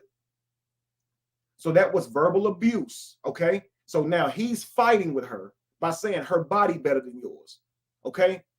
What do you think she's already contentious. She already got a venomous mouth. What do you think she's gonna do with that? Now, if she insults you like this, King, most of you men, you ain't got nothing for her because you know it's consequences to what you do next. Yo, she don't know that.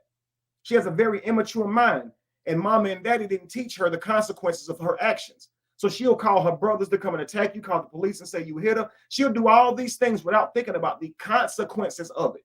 What are you going to do if her brothers show up to hit you? Right?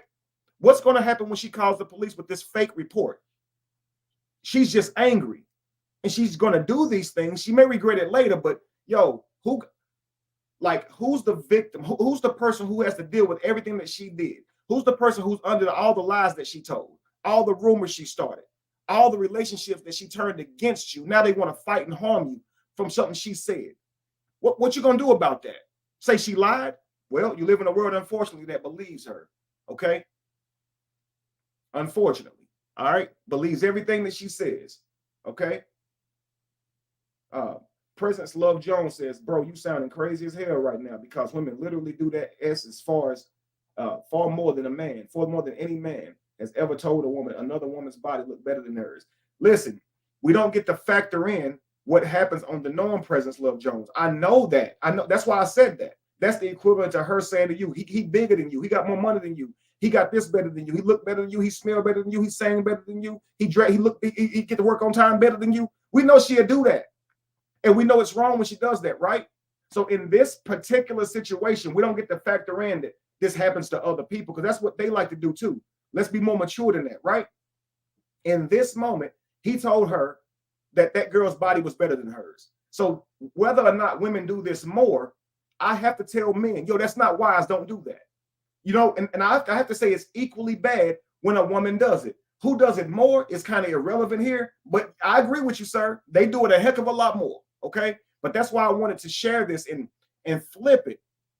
We hate that as men, right? Your penis little, you ain't never had no money anyway, you gay, they got a million things they're gonna say to you, right? We don't like that. That infuriates us. So that's what he's doing to her on the flip side, right? Don't say I'm tripping, King. I'm sounding crazy. Come on now. Stay with me now. Say this woman is toxicity personified. She should not walk away from this free and clear. Her testimony, her stance, her nonchalant attitude is literally giving me chills. Yo, it's mind blowing, because somebody has lost their life. Someone else who she knows, who she's close with, was injured. Okay, $70,000 in bills, in hospital bills. Okay, and then her ex potentially facing life in prison. This is a very serious situation. But let's continue, family. You weren't upset that he found Kyla more attractive than you? No. When you saw the text from Kyla, you told the jury yesterday it was time for me to go. You remember that? Correct. And when you saw the text from Kyla, Travis was still outside, right? He was out with his brother. You were looking through his phone when he was outside. Correct. So you waited for Travis to come back into the house to confront him, did you not? I more so didn't confront him. I just went into the room to grab my things. So you didn't walk right out the door, did you?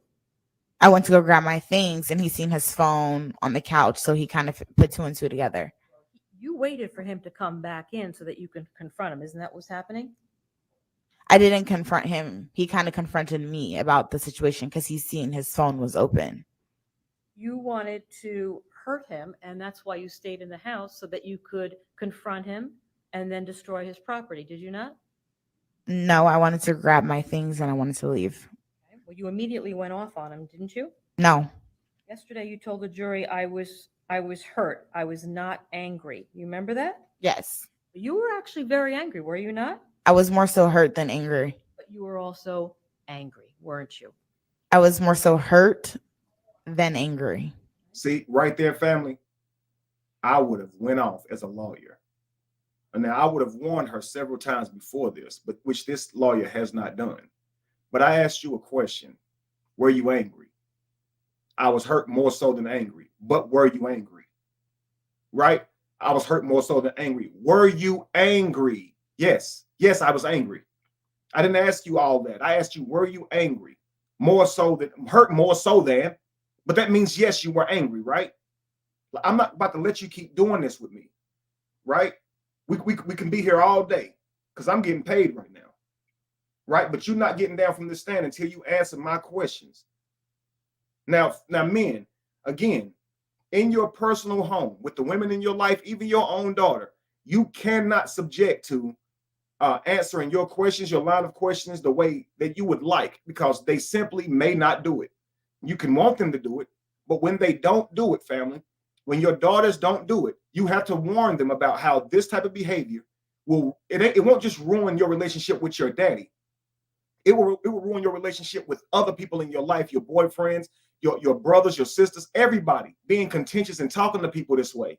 So whenever they see a loving mother-daughter, father-son, father-daughter, mother-son relationship go down the drain, They need to know it's because of how they talking to them. You understand? Like me and my daughter have an amazing relationship, family. But let's just say she snuck out, right? And I say, look, don't sneak out of the house. I don't know where you're going. If she go, I can do whatever I want to do. Yo, she just changed our relationship. You understand? So when I start treating her differently, when she gets a different version of me than she gets now, yo, she can blame me all she wants to, but you don't want to talk to me like that. When I come to my son and say, I need you to clean your room, and he gets something, he gets smart, yo, he's the one who creating this relationship. You understand? Your contentious behavior is what's ruining your relationships. Many women say, in the beginning, he was so nice and he was so sweet. Right. Kind of starts off that way because we don't have a reason to hate you. We don't have a reason to be mad. We don't have a reason to dislike you. Like, we like what you look like. So we're projecting onto you. Frankly, we don't know you. So a lot of men, what we do is we believe you'll be sweet. We believe you'll be kind, but this is based in no real thing here. It's your looks, family. So yeah, he's attracted to you. He's going to treat you real nice because he likes you.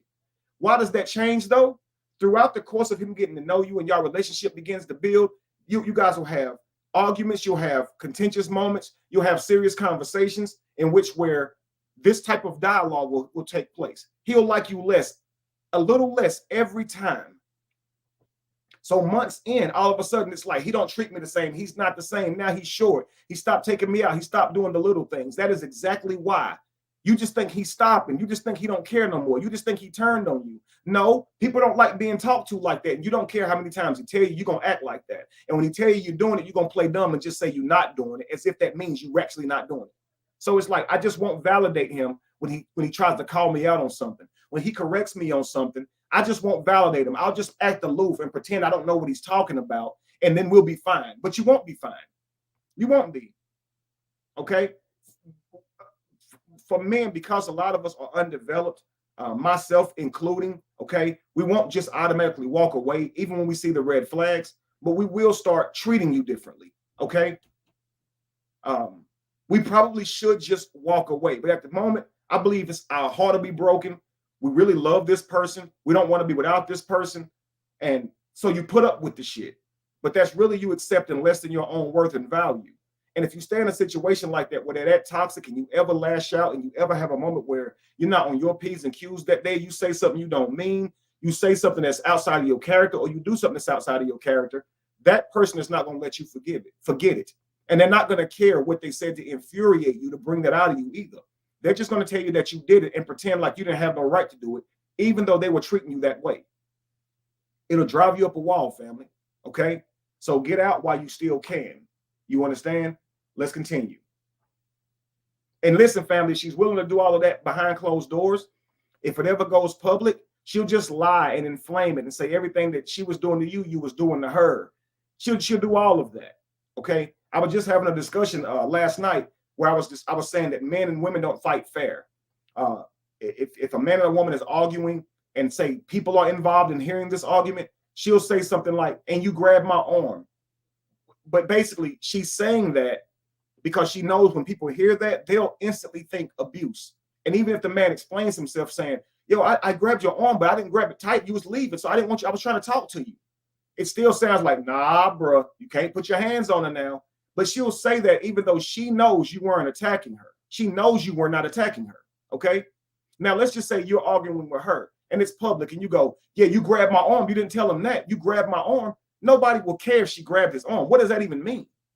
So because we know that her saying that to him can get him ended, cost him his freedom, can get these guys who want to protect the woman to show up, the knights in shining armor, I call them, to protect the damsel in distress. You put your hands on a woman, bro, and now they don't care what you got to say. They're just eager to prove themselves, right? You in a literal cockfight, right? A dick measuring contest, because they want to show how tough they are to this girl. It ain't about nothing but that. You understand? Listen, guys, hopefully you guys are taking heed to what I'm saying now. All right. But the moment a guy says, yo, she grabbed my arm, nobody's going to run up to him and say to her and say, you did what, ma'am? You did what?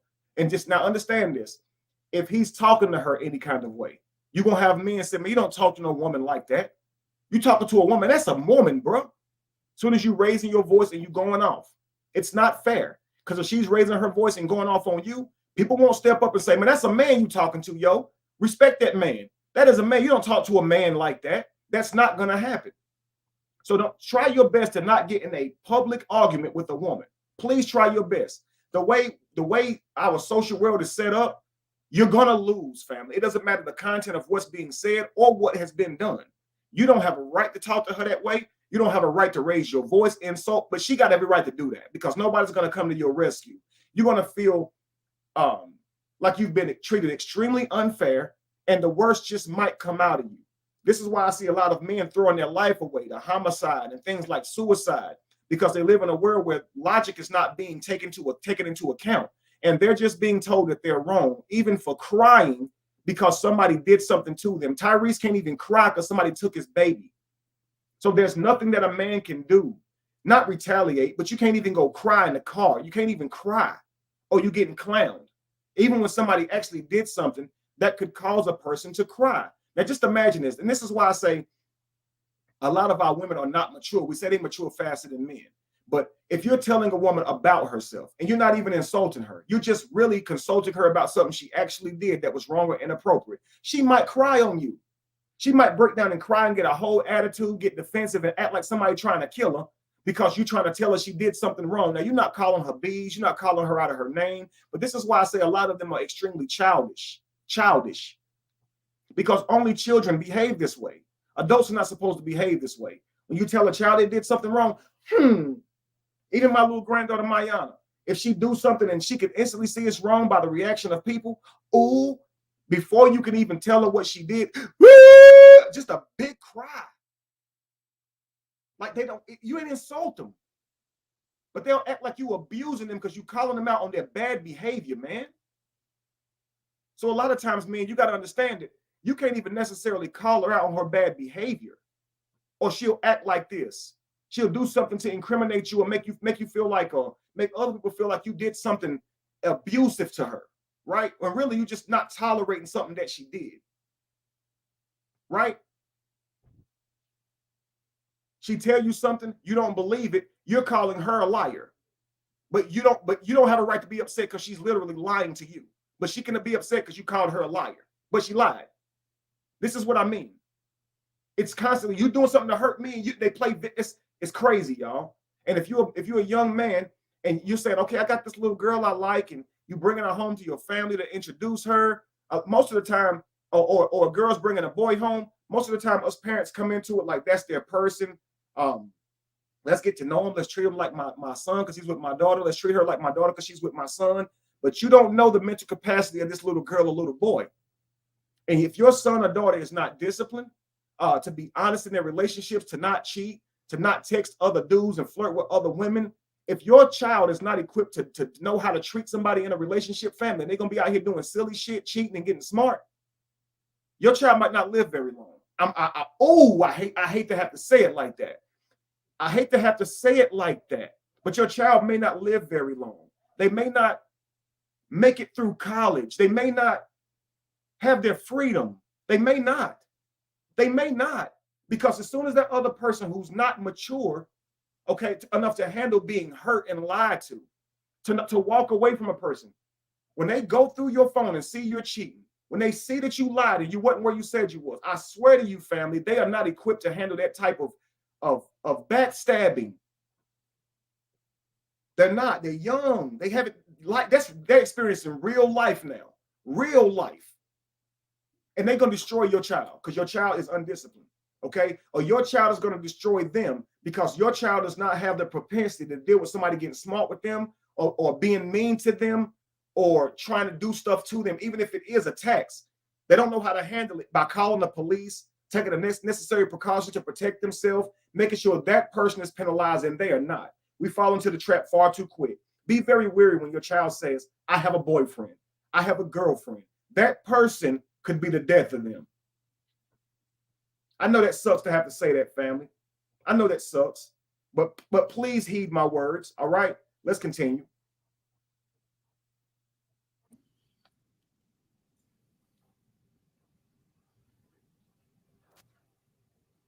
Sad but true. Absolutely, goes to the 15. When our daughters show up for prom, we cop the shotguns. For the time for the prom for our daughters, and we warn those little boys. It's good with our daughters bringing come home safe. We want to sleep with them. We want to know their intentions for our children, for our daughter. But we're not asking these girls, yo, what's your intentions with my son? Because we do know that that son that you love, that you staking your future on, this is your future self. You're pouring everything that's in your mind into them. You're going to leave what you've earned to them when you die. Okay?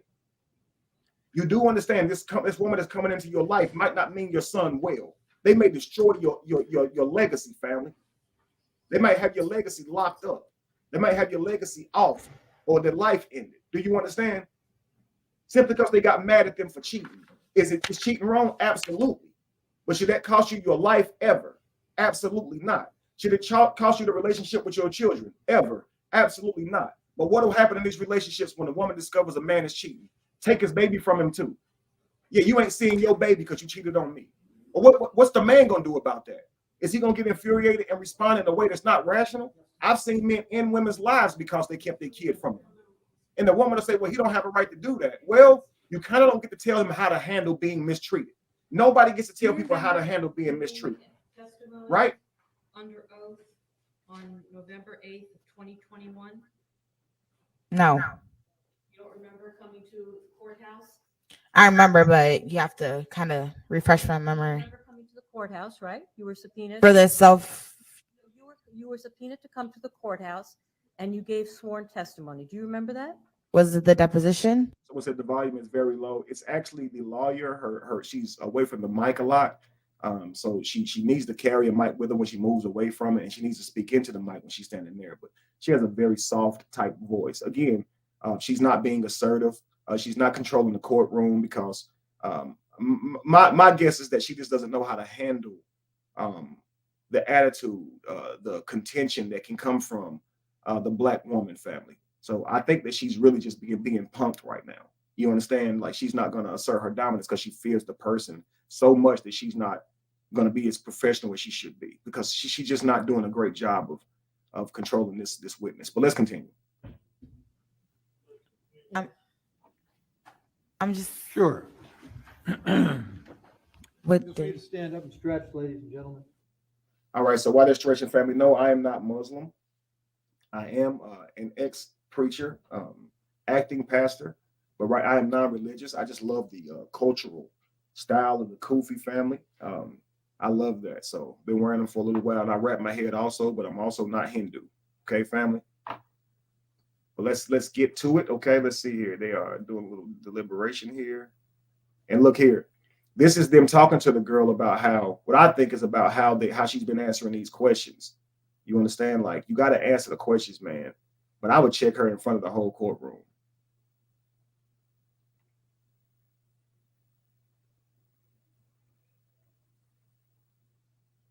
You just have to answer the questions. You don't have to do a lot of explaining.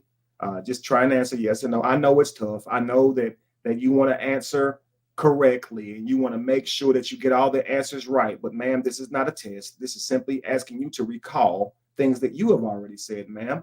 Events that you have already lived, ma'am. It shouldn't be that difficult for you. Okay. So we're going to go back and try this again. Okay. I'm going to ask you questions, and all I need from you, literally all I need, is for you to answer yes or no. Okay. Or be as concise and precise as you can be, for we are in a court of law.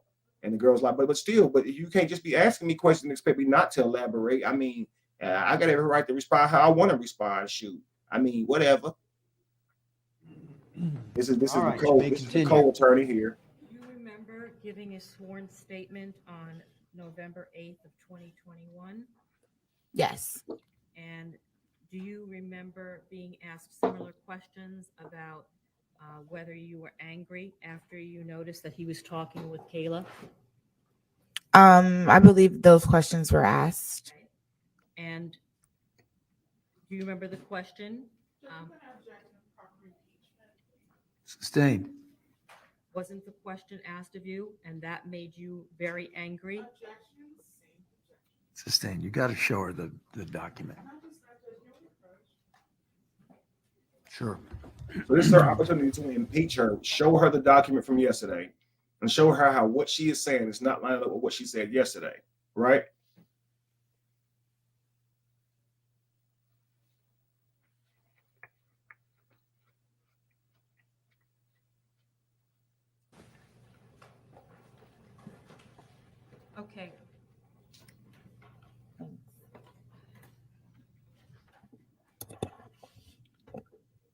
Yesterday, you told the jury that you told Travis 1,000,000 times, "I want to leave," and he wouldn't let me go. You remember that? Yes.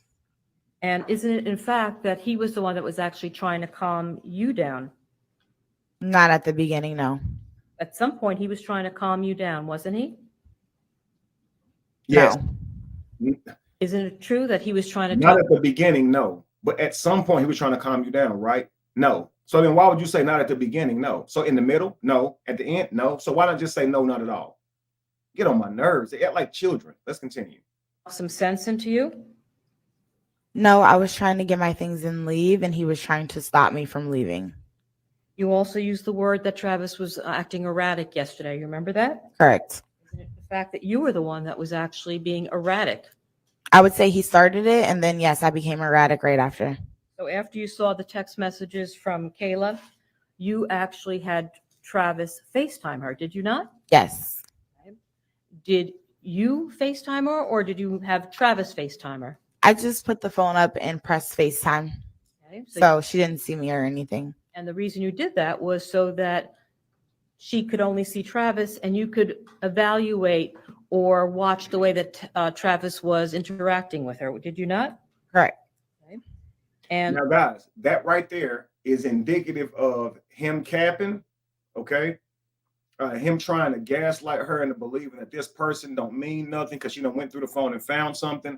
And that's some stuff I probably would have done, okay? Call him right now and put him on the spot. Let's see how y'all talk. Let's see how y'all interact. Let me put you on FaceTime. You can just talk to her. Just look in the phone. And that way you can't try and clear this up. I just want to see how she responds. So if she comes on like, hey, baby, how you doing? I miss you. Can't wait to see you again. He gonna be on the other end of the phone and say, yeah, like, chill, baby. God damn, man. I know this because I was dating a girl some years back, right? And I saw some crap like this going on with her and her phone, okay? And she says, well, this guy is my cousin, okay? And then I said, so he's your cousin? Look like you just met him, right? Because I saw the text message in her phone. She goes, well, I did just meet him, but he's my cousin. I was at a family reunion and I met him at the last family reunion. Oh, okay. So how are you guys cousins? Oh, well, he actually ain't my biological cousin. He's my cousin by marriage. So that means that he's available. Nah, I don't deal with my cousins, even by marriage. You think I believe that? Do you think I believe that? The nature of the conversation is sounding like they very interested, getting to know each other, all this type of stuff. So I said, call him. Call him right now and show me, right? Now, this girl was one of the girls I was dating at the time. So she didn't have to be faithful to me. But I don't like lies. If I say that, hey, it's an open relationship, you can do what you want, and I see that you're lying to me, that's going to make me question you all the same just because I don't like lies, okay? You don't have to cover it up. Don't lie. But anyway, she's supposed to call the guy and talk with the guy and ask just other questions to see how it comes about. But as soon as he answers, hello, she goes, hey, my boyfriend right here, he just want to know, he think me and you messing around. Can you tell him we just cousins? Yo, I just went on ahead and packed my stuff and started leaving. She go, come here, let me talk to you. Yo, I just packed my stuff and left. You know, you're not going to sit here and prep this dude and tell him what this is. You're going to embarrass me, tell him I'm sitting there listening, waiting to see what he say. Can he just say the right thing? Like, I'm stupid, right? So I'm just going to sit here and just be like, well, I'm mad that you did that, but I'm still going to stay. No, I'm heading out right now. You're not going to see me anymore, right? But so I can see what she's trying to do. And you got to imagine how this must feel, okay? You go through his phone because you're worried, okay? You're concerned because y'all haven't saw each other in a while. You on a break. You got your body done. You've been laid up healing, whatever the case may be, right? It's probably a little bit of all those reasons, okay? Anyway, you go through his phone and you happen to find something. You see this person. You ask him about it. He probably denies it. So as much as it doesn't seem like it was a serious relationship, if he's willing to let her make him call somebody and he don't just snatch his phone from her and hang it up and don't go through that, because he could have just hung up and not answer the phone when she called back and just played like, I ain't letting you do that. Nah, because some people are just act like you out of pocket. You shouldn't have went through my phone. It's none of your business. You just got to trust me. So in those moments, he could have pulled that number and still been cheating, because women will do that in a heartbeat, and dudes will too, right? But it seems that he's willing to sit through this, maybe thinking it could go well. Maybe it didn't go well, okay? But I can get this one, right?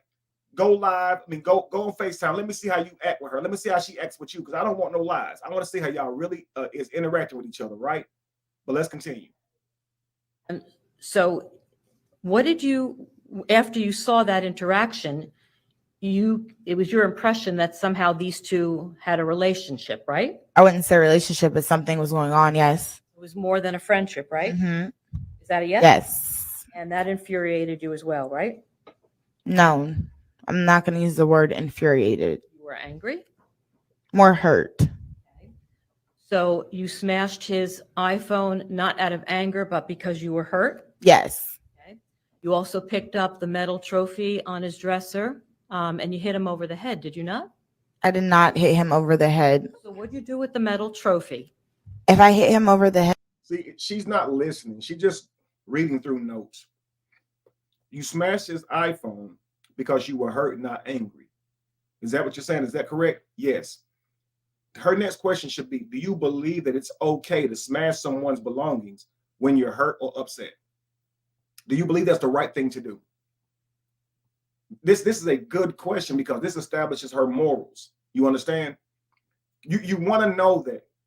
You want to know if she thinks it's okay to behave in a certain way when you're mad, because you're still breaking the law. It doesn't matter what you were feeling. You slammed that man's phone on the ground and broke it. It wasn't your phone, right? Now, how many times you might slam somebody's stuff and break it, and then now they take you to court and you have to pay for it, or now you in jail for breaking somebody's stuff, and your response is, but they cheated on me. They did something to me. Yeah, but you broke the law when you broke their phone. Yeah, they did something to you. Yeah, they hurt your feelings, but you broke the law when you keyed their car, when you smashed their windows out, right? Yeah, yes, she cheated on you, but you broke the law when you put your hands around her neck, when you hit her, right? When you punched all them holes in her apartment wall, right? When you grabbed her and threw her down. You don't get to do that because she cheated on you. Do you understand? And that's why I'm saying, families, mothers and fathers out who have children, please pay attention to this stuff, because your child's going to end up with somebody who thinks that they can end their life if they cheat on them. Your child can potentially end up with somebody who thinks it's okay to ruin their life if they cheat on them, if they lie to them, if they don't honor their commitments. They don't think it's okay. They don't think walk away from this person and don't deal with this person. They think, let me retaliate in some violent way. Let me punish them. Let me give them punitive treatment for how they treated me. So I'm telling you, if you don't train your children to, excuse me, to value the people that they bring into their lives, to treat them right, they may not be around for long, because people really act out of control when you do not honor commitments you make with them. Okay, let's continue. head with a metal trophy. Would you what you did instead, not if I held the metal trophy up because he was standing in front of the door. I was asking him if I could leave. He said no. So I picked it up and I said, let me leave. And he ended up raising his hands up and he said, okay, you can go. Right. So you never hit him with the trophy. You never threw the trophy at him. Never. Right. Not at all. Okay. You also took his PlayStation and broke it, did you not? That was far. Are we going in chronological order or no? I'm asking questions, you're answering them. Okay. The question was, regardless of the chronological order, at some point you took his PlayStation and you smashed it, did you not? Yes, after I was slammed on the ground, I did. Okay. So you did all these things not out of anger, but you did them because you were hurt, right? It got to a point where it was angry, but with the questions that you were asking me, was I infuriated about him saying things about Kayla or the other things you're asking me? That was out of hurt, but it did get to an angry point. Yes, it did. And that's when he was following you outside and he was in your ear telling you that Kayla had a better body than you, right? It was more than that. It was the bitch word, the fuck you, it was more than just about a female. Okay. And isn't it true? Let's talk about the B word. You were calling him a broke bitch. You were screaming at him out there on the front lawn, were you not? After he started calling me one first, yeah, I was. So you called him a broke bitch. What did you mean by that? That he has no money? Yeah. Okay. Yes. Okay. So why was that important? Why the fact that he had no money? Why was that something that was important to you at that point? It wasn't important to me because I was still dealing with him when he didn't have money. Okay. But why was that important at that point when you're This is another huge blunder on the lawyer asking her, why did you do this, versus telling her why she did this, right? So let's pretend I'm the lawyer, okay? So you actually called him a broke bitch. Is that correct? Yes. You called him that to hurt him. You said in your earlier testimony that he didn't have any money. And so you felt like that would be good to say in that moment to hurt him back, didn't you? Right? Because he told you that other woman's body was better than yours. Now you're telling him that he is broke back because you want to hurt him, because there's really no need for you to tell him he's broke. He cheated on you, correct? Okay, so he's telling you this other woman is prettier than you, got a better body. He's more attracted to this other woman, right? What does him being broke have to do with that? What does him being a B have to do with that? So you are contributing to the fight. So this is not verbal abuse. You can say he started it all you want to. Even if someone starts it, family, you don't get to respond. Like, that's just not how it works. It's just not. I'm telling you now, it's just not. All right. Let's continue. For being Because he's saying low blows to hurt my feelings. So as a reaction, as a human, I'm going to say low blows to hurt his feelings. So you were pretty fired up at this point, right? I wasn't really that fired up, but I was upset, and I was reacting to what he was saying to me at that point. Yes. You testified yesterday before this jury that he compared me to other women. You remember that? Yes. So besides Kayla, who else did he compare you to? It was just, I can't pinpoint names or anything like that. I don't really remember. It was just a lot of different names of who I am, what I am, Okay. and things like that. And that sets you off, right? Didn't set me off. I wanted to go. It was ready. It was time for me to go. It was just getting too heated. All right. Well, you saying now you wanted to go, but didn't you tell the jury yesterday? Then Travis said, "Get the F out of my house." Do you remember telling the jury that yesterday?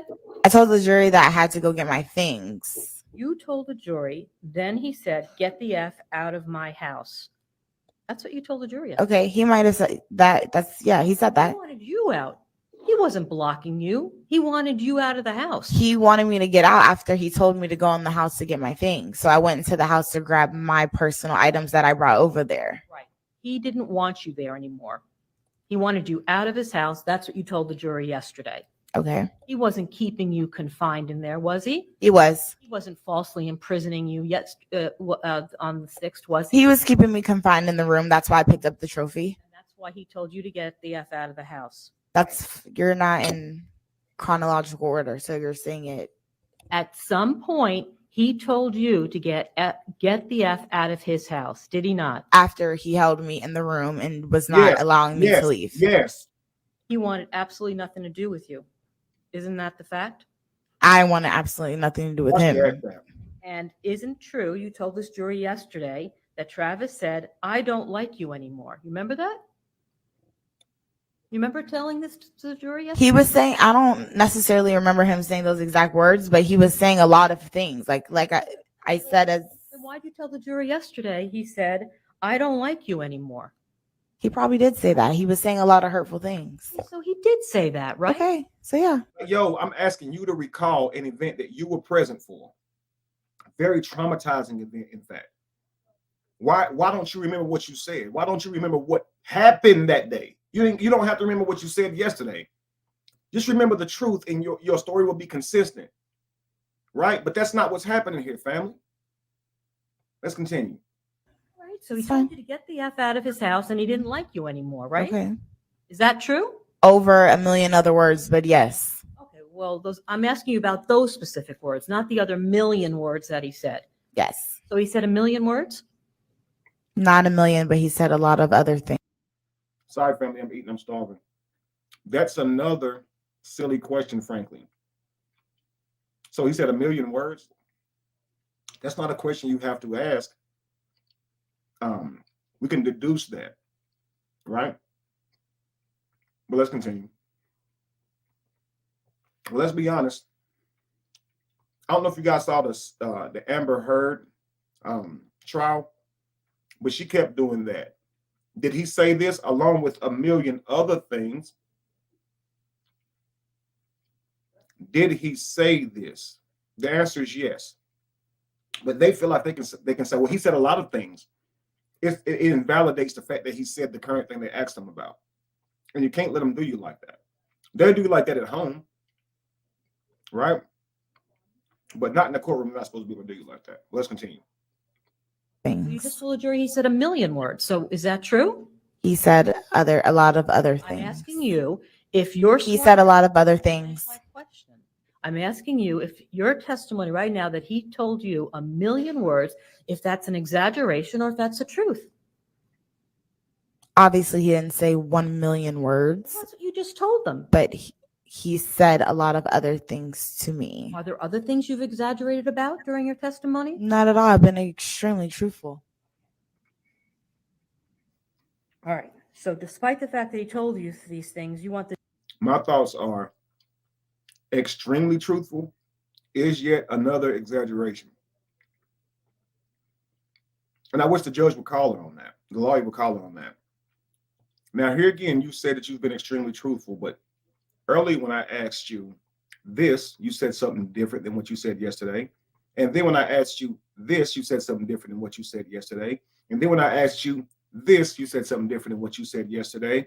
So right now, we can conclude that you are actually being exaggerative, right? You not being a completely honest or a tremendously honest, whatever word she used there, right? You're not, because I've had to correct you several times and remind you of what you said yesterday with impeachments, not good impeachment. She's not impeaching her correctly, but she's attempted to do so, right? Because what she's saying is different from yesterday. This is the problem. You've been extremely honest. Come on, man, you got to be kidding me. You've been extremely evasive. That's what you've been, evasive. You go around the questions. You don't answer the questions at all. You're not extremely honest. No one would look at you and say this. But let's continue. The jury to believe that he was the one that was blocking you during this event. Asked and answered, sustained. Next question, please. Travis, you didn't want to leave because what you were doing was interested in destroying his property, right? No. Yesterday, you told the jury, I was saying stuff, but Travis started, right? Correct. And isn't it a fact that you were the one that actually started this whole thing by sneaking and looking into his phone? I didn't sneak and look through the phone if I have the password. Real quick. Shout out to Mr. Wilkes. He said this just before she said it, right? Great job, Mr. Wilkes. Great point. He says, funny, he did everything first after the phone incident where she initiated it. She went through his phone. That's what she did, family. Now, some people get mad about that. So they might be like, why you go through my phone? That's probably the demeanor that he had, okay? Just because you feel like it's okay to go through somebody's phone don't mean that they're going to value that or feel the same way. And you can catch them cheating. But what a cheater will be more concerned about is you going through their phone. They're not going to be concerned with what you found in their phone. So here you are thinking that this person's supposed to, be honest with you now, be contrite because they said they care about you, and you just discovered that they were cheating on you. No, they're going to be narcissistic. They're going to instead hold you accountable. You shouldn't have went through my phone. That's exactly what they're going to do. Okay? Argument waiting to happen. Let's continue.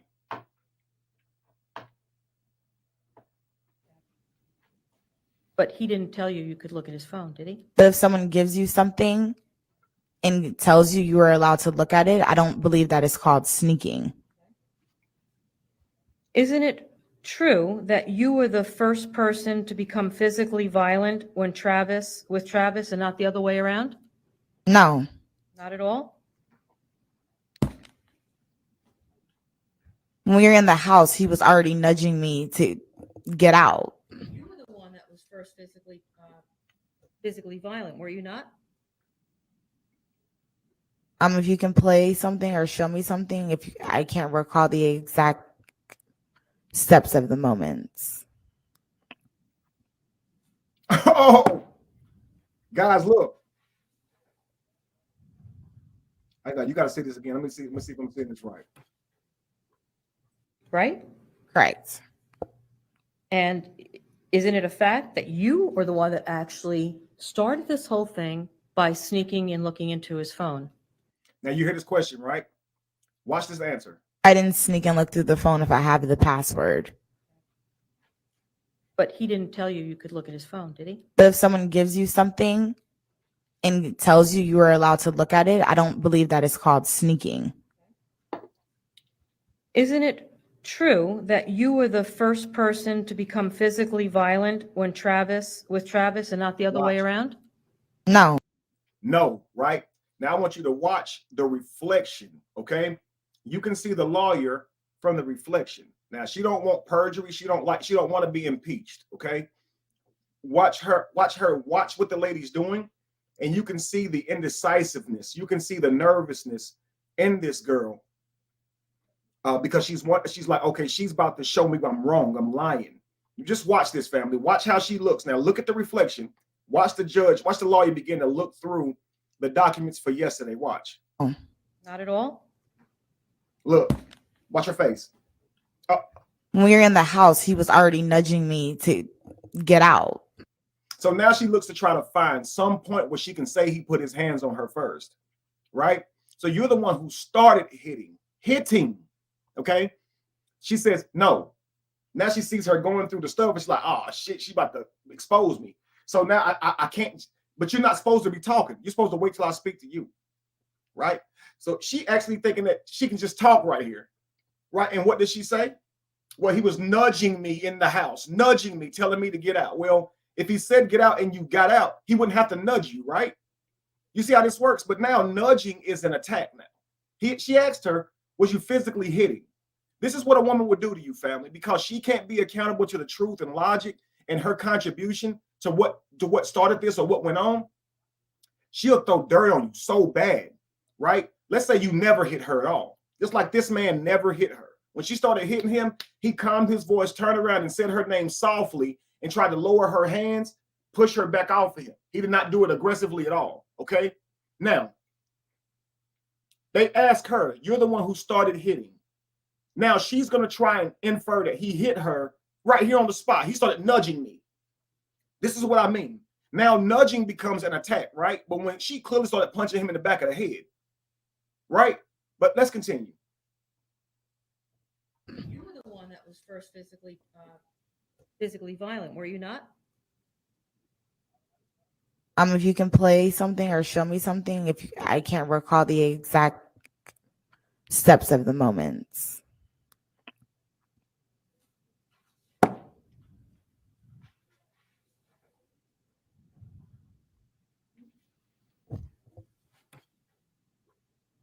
She can't remember the exact steps of a day. A fight happened that led to a murder. She can't remember the steps of it. You may. They hadn't talked about this a million times, telling people what happened, explaining what happened to other people, right? No way you forgot this.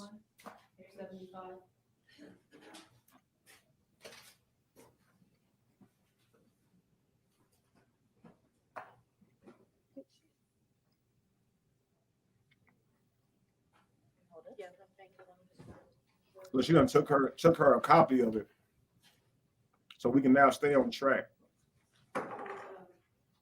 This is how much work I got to do. Yeah. So that she remembers what she says yesterday and her words can line up. If you call her tomorrow for a day 3, Yes. she'll give you a different testimony on day 3 than she gave you on day 2. It's crazy. Yes. You remember me asking you those questions? And that would drive a man up the wall. Ask her a question and she give you an answer, 3 different answers every time you ask. And then when you call on her, she act like she don't know what you're talking about. What you mean? But all 3 are the answers. God, dog. Reading. Give me one moment, please. Pardon my nostalgia. Took me back. I'm trying to read them so I can. Okay.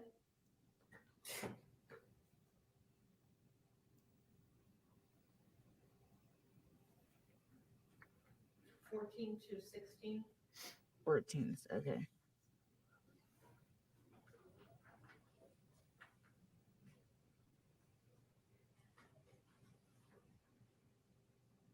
She's reading over that Okay. document. Let's see. Question. Okay, so you were the first one to become physically violent with Travis, not the other way around. Answer. Correct. Yes, that's correct. You remember that? Yes. So you were the first one to become physically violent with Travis, right? Mhm. That's what you told us under oath. Now look how she answered it now. 21. Yes. Is that a yes? Yes. Okay, but today you're just saying that's not. I didn't say that. I said I didn't remember. I said if you can show me something to recall in my memory. I just said that. Yeah, you do remember that you were Correct. the one that started being physically violent with him. Yes. After he started calling me names in my face, running me down. Yes. I tried to push him away from me. You may. So a minute ago, it was foggy. She didn't remember the exact steps of it. But now it's like, yeah, after he started calling me names and running me down, I started hitting him. So do you get to hit him because he called you names and ran you down? Like what? Because he said something that you didn't like, that means it's okay to hit him? Is that what you're saying, ma'am? Let's continue. Because later she's going to be like, he hit me and he threw me on the ground. Right? Do you think he could have possibly hit you because you hit him? Like, what do you think is going to happen when you hit him? Well, I hit him because he was insulting me and he called me a B and he started cussing at me. Right. But what you think is going to happen when you hit him? What do you think is going to happen? Like, of course, you'd like for him not to hit you, but what if he does though? Right. What's the protocol to that? Oh, act like a victim and act like he done you wrong. Got it. Makes sense. Let's continue.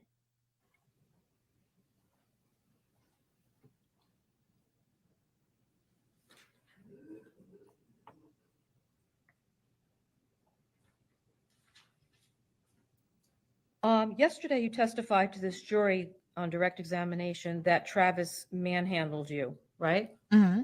Yes. Yes. You've also testified that he picked you up off your feet and slammed you to the ground 2 times. Is that correct? Correct. Is that correct? Correct. So he literally picked you up off your feet and then slammed you to the ground on 2 occasions. Correct. And you testified that he was disrespectful yesterday. That's the moral of the story. Is that correct? Correct. Isn't the moral of the story is that you sent your brother and his friends to go kill Travis? No, the moral of the story is him putting his hands on me. That is really the basis of everything. And I didn't send my brothers. But didn't you put your hands on him? Why isn't the moral of the story you putting your hands on him first? Because you admit to him, you putting your hands on him first. So guys, what you have to understand is even if or when she puts her hands on you, she strongly believes that you're not supposed to put them on her.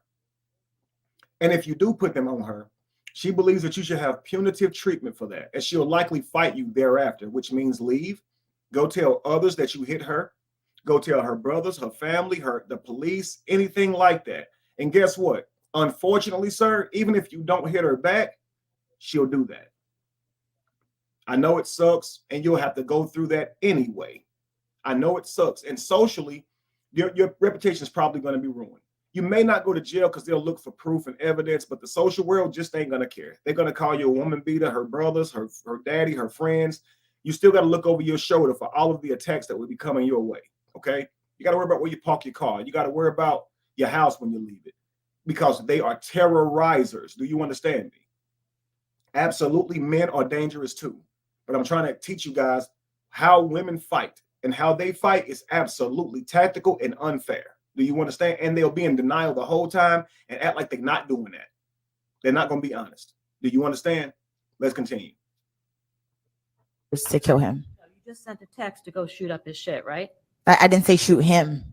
You sent a text to go shoot up his shit, right? Correct. Tell the jury what the shit is. When you're angry, you say No. things. I'm sure everyone in this courtroom has said something. When you're angry, you say things. No accountability whatsoever. What does shit mean? You said to shoot up his shit. What does shit mean? You don't get the special plea to the jury now. Look, when you're angry, you say things like, you can't take what I'm saying serious. No, what does this shit mean? You said shoot his shit up, right? Now, guys, for those of you that don't know, her brother texted her, Travis is a dead man walking. And her response was, please shoot his shit up. I don't know why the lawyer doesn't say, yo, you literally responded to dead man walking with please shoot his shit up. What did you think dead man walking meant when your brother said that to you? Well, I thought it didn't mean anything. I thought it was just a figure of speech. Well, why did you respond back with please shoot his shit up then? Because it sounds consistent that you know that your brother intends to do him harm. And and your response is saying, yeah, please do that. Because that's what it looks like, ma'am. But let's continue. I'm trying to speak. If you want me to answer your question, you have to let me answer your question. Well, if you were responsive to my question, I wouldn't have. All right. Answer the question, please. Okay. Can you repeat your question? Question was shit. What does shit mean in the context? Now they'll do this, guys. If you're talking to your lady, and maybe some weak ass feminine guys do this as well, but you ask them a question and they'll want to go on a rant, right? An emotional tirade, give you rhetoric, give you a diatribe. Okay, they want to give you a speech, but you're asking a simple question, right? But they want to give this long, drawn out thing, and you're telling them they're not answering the question. And yes, I am answering the question. When you re-ask them, yo, what was the question then? Now they can't even tell you the question. They don't know what question they were trying to answer, which tells you, though, this person ain't here for no conversation. You understand? Like, she wants to know the question again. I thought you was answering the question. Like, I'm just not stupid. So when I see people act like this, I see people pretending to be stupid and not actually stupid, right? So I don't project on her that she's dumb. I project that she's playing dumb, right? Like, you didn't answer the question. You didn't, right? So why then now are you doing this thing, right? But let's continue, family. What's the question? That text. Anything but him. Okay. So it could have been his brother. No, It could have been the house. nothing violent toward a person. It could have been. Shoot up his shit, meaning anything but him. So that means his mother's house that he lives in, that his mother is in, his car. I mean, his belongings, right? But you want the shooter to miss him, right? So do you think it's okay, ma'am, to have someone shoot somebody's stuff up, right? Like, okay, shit means everything except for him. So do you think that's okay, ma'am? Why didn't you call the police? Why did you tell your brothers to go shoot his shit up? Why didn't you call the police and say, hey, I've been assaulted. He picked me up and threw me down. He manhandled me. Why did you call your brothers and risk them? Because if they go protect you, it's vigilante justice. It's against the law for them to go to that person, even though they're protecting you. So why would you risk your brother's life? You know he's going to go over there, right? But let's continue. And his mother's house, right? I was upset and my adrenaline was running and I said something that I didn't mean. That's the bottom line of You don't get to say all of that. I was upset, my adrenaline was running, and I said something I didn't mean. What was you upset about? Because I thought you wasn't upset. So you left this man's house and put a hit on him. You literally sent your brother and his friends to this man's house and said, please shoot his shit up whenever he told you, yo, he's a dead man walking. You told him he hit you. You told him he did all this stuff to you. Let's continue, man. This is crazy. that. I didn't mean for my brothers to do any of that. That's why when my brother left the house, he did not have a firearm on him. So you're not answering my question again. Okay. You told the jury that shit meant anything other than a person, right? That's what you just told them. You remember that? Okay. Can I clarify the jury? Finish my question. Okay. Didn't you just tell the jury that shit meant anything other than a person? Yes or no? I would like to clarify that. Yes, yo, oh my gosh. Like, man, I'm gonna hold you in contempt if you don't answer my questions directly. Yes or no? Well, answer yes or no, and then you can clarify. Did you not just tell them that? I did tell them that, but I want to clarify what I mean. Okay. When I said that, I was upset. I was angry, and I said something that I didn't mean. See, here's why I would not allow her to clarify what she meant. You didn't care to clarify it that day. So when you was angry and just saying anything, you text a boy, your brother, or you in a chat with 3 or 4 guys and said, please go shoot his shit up. And you're admitting to doing that in anger. So when they actually go through with that, you shouldn't be accountable because you were just mad when you said it. Like, you're not going to be accountable enough to know that, man, I caused this by literally telling my brother to go shoot his shit up. I caused this by literally telling my brother he threw me on the ground and that he manhandled me. Yo, if you had not left and called your brother, would your brother be over his house at midnight? You caused this. Let's continue. My adrenaline was running. I am clarifying my answer. Am I not? Go ahead, finish. So I was upset, and I ended up saying something that I didn't mean. Like, people say things when they're upset that they don't mean all the time. But since the situation, And when they say those things that they don't mean when they're upset, people still get hurt, don't they? People still believe it, don't they? And the person who said all those things when they was hurt often end up having to explain all that stuff, don't they? So we know that's not an excuse, right? But she'll sit here and use this as an excuse. Do you know why? Not being genderist, but because she's a woman. Okay, only women go through life thinking that you can behave this way, that this is okay, because they get away with it. So they're giving you the rules and the template that people let them get away with. Do you understand? A man ain't gonna sit here talking like that because that's not the reality that he lives in. Okay, he's accountable. He has to be accountable to what he say and do, even when he's mad. Okay, that the prison is flooded with angry men. The prison is flooded with men who reacted when they were mad. He gonna be on his way to jail. He's facing life in prison for something he done whenever he was mad and acting in the moment. Let's continue.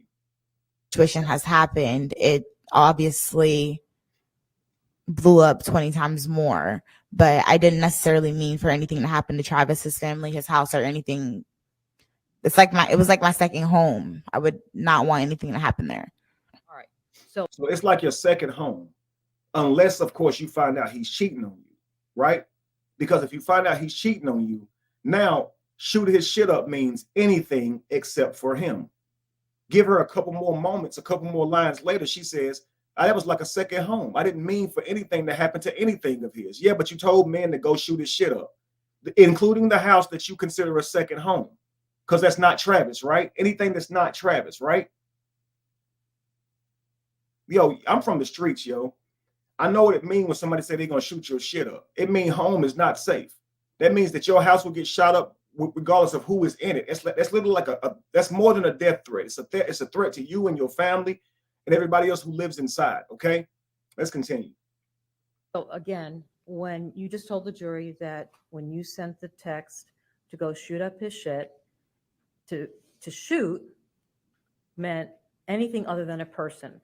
I just clarified my answer to the jury. I'm asking, isn't that what you just told them? Sustain. Next question, please. Isn't it true that when you left his house, that he didn't slam you to the ground? Well, he didn't lift you up off your feet and slam you to the ground, that you actually tripped and fell. I didn't trip and fall. Isn't it true that Travis put his foot out and you tripped over his foot and you fell? No, that's not true. So you're telling this jury that the video that we saw from the Ring camera shows him picking you up off your feet and slamming you to the ground. You can barely see it because Daryl's in the way. So it's the video does The video that we seen yesterday, you can barely see the full physical between me and Travis. But the video is the video, right? Correct, but nightly. You're not suggesting to the jury that video was tampered with, right? No, not at all. But I'm just saying the angle of it wasn't. You couldn't see the full testimony of what I'm saying. Well, we saw you. Mm-hmm. Is that a yes? Correct. We saw Travis, right? Yes. We saw you fall to the ground, right? And you saw Daryl in front of the whole entire thing. And we saw you on the ground, right? Correct. We saw you jump right back up, right? Correct. And then we saw you storm into the house, right? Yes, he was saying to get my things. Okay. You told Keyshawn that Travis slammed you to the ground 2 times, right? Correct. You also told the police that Travis slammed you to the ground several times, right? Correct. You also told Tyler that Travis slammed you to the ground a couple times. Correct. And you also told that to Tierney and Linda, right? Correct. And to be clear, Tierney is Tierney Coleman, Travis's sister, Correct. and Linda is his mom, right? Correct. So you told basically everyone that night that he picked you up off your feet and slammed you to the ground. Correct.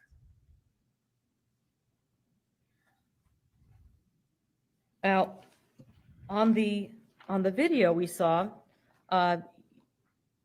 you went back in the house for the purpose of getting your tequila bottle, right? I was grabbing all my things. I think I still had things on the couch as well. One of the things you went back into the house to grab was your tequila bottle, was it not? Correct. The bottle that you had bought early that evening. Correct. That was your bottle, not Travis's, right? Correct. And isn't it a fact that you started hitting him And we saw that on the video yesterday, that you started hitting him with your fists. Yes. Okay? And you were slapping him, were you not? I don't think I slapped him, but I did like throw a punch or two, yeah, at him so I can go in there and get my stuff. He wasn't letting me. Okay. So he was physically. So she threw a punch or two so she could go in there and get his stuff. Like how freaking stupid do that sound? Just punch him a couple times, then he'll fall back. Oh, snap. All right, go ahead, man. Get your stuff. Hey, that's all you had to do. Couple punches so you can go get your stuff. Just they think that whatever reason they give to whatever terrorism they do is reasonable. Like I thought I'd punch him twice so I could just go in and get the rest of my stuff. Sure, that'll be the way to do it. What if he punched you twice? Right, then it's call the police and go through every measure to make sure he pays for hitting a woman, right? But it's okay for you to hit a man, though. See, men, you know that's unfair, right? But she doesn't care. She doesn't care about fairness. She'll hit you anyway, knowing that she's risking your life and your freedom, because if you hit her back, that is the case, right? So she'll hit you knowing that if you respond, that's the case. Yo, get away from her, man. Let's continue. Physically holding you and not letting you go in? He was blocking me from going in. He's telling me to get my things. I'm going in there to get my things. Then he's blocking me, saying like, back up. And he never raised a hand and touched you, did he not? Yeah, he was raising his hand the whole time, like grabbing me, pushing me back. Yeah, the whole time. Okay, so did he punch you? No, he didn't punch me. Did he slap you? No, he didn't slap me. Did he pick up any objects and hit you over the head with them? No. So other than standing there, right? And he did absolutely nothing else to you. Just like a physical altercation without punching or slapping or anything like that. Just well, that's what you signed up for when you start punching him and slapping him. Like if you're signing up for a physical thing, the moment you start punching that man and slapping him, he's gonna grab you to get you off of him. He's gonna restrain you, and that may look like what you would say manhandling you because he's way stronger than you. So when he grab you, he's gonna be able to put you down really quick, and you might hit the ground with some force because he don't know his own strength compared to you. So if you hitting him and stuff and he grab you in an instant, yo, the pressure and the force from that might put you on the ground. What you gonna say that's abusing you though, right? Because you hitting him and the only way he can get you off of him is to grab you and restrain you. That's hitting you though, right? Yeah, you're impossible. You're hell waiting to happen. Do you see what I'm saying, family? You can't protect yourself. They'll even criticize you for that. So you just have to let them hit you. If you restrain them, get them on the ground, get them off of you, then that's also considered you abusing them. See how crazy this sounds? Women, when you're raising little boys, know that they're going out of the door, being vulnerable to all of this. You're not just worried about policemen pulling him over. You're not worried about policemen sizing him up or doing something inappropriate or wrong to him. You have to worry about the women that he brings into his life, the women that he interact with. I want you guys to just for a moment think about how many boys have lost their freedom to a woman's accusation in college. Okay, how many times has this happened and it wasn't true? That just him coming into contact with a toxic woman ruined his life. We're not acting like women are dangerous, but they are very dangerous. Just think about it. Think about how many times a woman willingly slept with a whole team.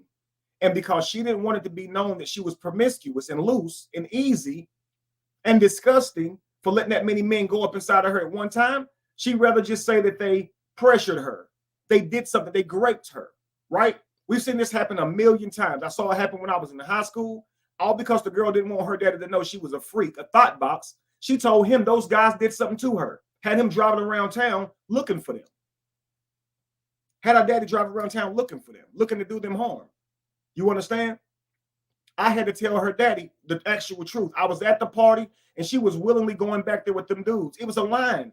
As soon as one went out, the other one would go in. I swear. And they was listening to see how much noise she made. She was just sitting on 40-ounce bottles in front of the whole party. You could smell her through the whole house. When she wasn't fresh to begin with. But a few nasty dudes want to run up in it anyway. You understand, family? So, and I remember it like it was yesterday because one dude Everybody thought he had her screaming, right? And then after he came out, she said he was pinching her leg. So I guess, like, I asked him, like, bruh, why you pinch your leg? Because she calls, man. She wasn't making no noise. You ain't about to embarrass me. I heard her making noise with the other dude, so she ain't about to embarrass me, so I pinched her leg. She even said it. You pinched my leg. Like, she came out laughing. The night was cool for her. She had a great night for her. She liked that type of stuff. She always got down like that. But as soon as her daddy found out she snuck and went to a party that she wasn't supposed to be at, and he heard about her behavior, she told him that they forced this on her. Yo, why not just tell the truth that you fast?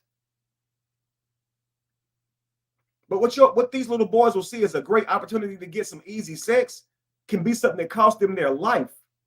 So these boys, like himself, had a dream. They're working on their body. They're working on their talent and their skills. They have goals in life they're trying to aspire to. They have real dreams. And here comes somebody along, right? Ready to destroy that dream because they have an agenda. You understand? Or they got mad or hurt. How many times you send your sons off to college, but they're not disciplined enough to stay away from hood rats and easy coochie. So they end up going and messing with these women. And now all the work that your son has put in to try and get to a better place in life, that this is your future self. You may have a child that makes it to the big leagues, make money that you never made, and that money be used for your family, the betterment of your family, or you get to watch your child live in the fruit of their work, right? But now you watching them go off to prison, watching them get carried away in a casket, go 6 foot underground because some girl. Yo, raise your boys to be more disciplined than this, to not just be chasing behind booty. Raise your daughters to not lie and be honest, because her not being accountable to what she willingly did can cost the people that she did it with their lives or their freedom. You know you walked in there and did something fast. Don't sit here and change up what you did. Do you know the power of your words in the society and the climate we live in? Man, come on, somebody. We need to teach our daughters and sons better. I'm telling you, man, this is crazy. Let's continue. Grabbing me up and DJ trying to grab him. It was. Where was he grabbing you? Was he grabbing you by the hair? Just like by my shoulders, but like by my arms, like trying to get out, things like that. Even though he's the one that told you to get the F out of his house, right? No, he told me to go in there and get my stuff. Because he wanted you out. He wanted you out of there. And I was leaving with my things that I brought. Including your bottle. It doesn't matter about the bottle, but I wanted my actual clothes and things that I brought because I used to sleep over there all the time. Well, it doesn't matter about your bottle, because when you did leave the house eventually, you took that bottle and hit him over the head. So you send for your things. If you need to get your things, you send for them. You call the police. You tell them you need your things. So I would tell my daughter, number one, don't go through that man's phone, okay? If you don't trust him, if you don't have enough good faith to not be a nuisance unless you see indications of cheating. So just because you were home for a while and he hasn't been with you, that's not a reason to look through his phone, okay? Some people take that as disrespectful. At least ask first. But give the man the benefit of the doubt. If you don't trust him, don't be with him. But if you have some concerns, it's okay to ask. Hey, I just want to make sure everything is good. Hey, call me crazy, but my mind's just been doing the most. I've been thinking that possibly you're cheating, that you found somebody else. Can you just settle my anxiety by telling me the truth? Is there anybody else? No. If you don't trust that person's answer right there, ask them, can I see your phone? If they say no, and you cannot get trust with them, leave them. But don't be deceptive. Don't wait till they leave the room just to go through their stuff. That could cause an argument, whether you think it's okay or not. Okay, you may think it's okay because he gave you the password in the past. But I'm just telling you, people act like that. When you go through their phone, even if you find something, they would be mad that you went through the phone. You understand? So I would tell my daughter, you shouldn't have went through that man's phone. You should have just asked him, love. And if he handled it in the worst way after you slammed his phone and broke it, because you broke his phone because you're angry, right? It's just like if a man walks in and catches a woman red-handed cheating, he might yell and call her out of her name and say all the worst stuff to him. If she plays the victim right there and go, I can't believe you talking to me that way. I can't believe that you would just walk in the room without knocking first. I can't believe you punch a hole in the wall. That's kind of like not being accountable to what she did to cause his rage, right? So that's what this is, right? You show the phone on FaceTime. You see that there is a real relationship here, something way deeper than just a friendship. You can tell it. in an act of rage, she might throw the phone down, right? If I'm the man and I know I've been cheating, I'm not going to act in the worst way, because it's not like she just grabbed my phone and broke it. I know she's mad, and I know I was cheating. I know I've been lying. So I know she's feeling pain in this moment. She's feeling hurt, right? She's feeling like she's been lied to, like she's been played. I know the feeling, right? Now, would I slam your phone on the ground and break it? No, but everybody ain't as developed as me. So I would be accountable to what I caused this person, right? But he didn't. Obviously, he got mad because you broke his stuff. You broke his PlayStation too. So at some point, he got mad enough to start saying, I don't like you anyway. I don't like your body. Such and such better than you. Whatever the case may be. I would tell my daughter, just leave. When you see he's that crazy, get away from him fast as you can. I want you to be safe overall. It sucks that you got hurt. It sucks that he lied to you, that he mistreated you, that he spoke to you in a way that you're worth more than that. But prove your worth by leaving this man alone, okay? I don't want you to push this man to where he actually physically put hands on you and I have to get involved, okay? But the way she's acting, it's all to inflame a situation. So she hasn't been taught by her parents on how to diffuse situations. And it seems that all she knows how to do is inflame them, right? But let's continue. Sustained. Isn't it true that after you left the house, you picked up a brick outside on the lawn? I picked up a lot of things and I threw a lot of things. I'm not 100% sure about everything, but I was throwing things. Yes. Okay. And you picked up that brick. It was your intent to smash Travis's car window, was it not? It wasn't my intention. I was just frustrated and angry and I was throwing things. Including the brick, right? Correct. Okay. So you're just out there throwing things with no intention on where it landed at all. You're just out there throwing things, right? And just to the unaccountable person, okay, that must mean that you're not accountable for what that brick lands on, right? Because, you didn't mean to throw it on anything, right?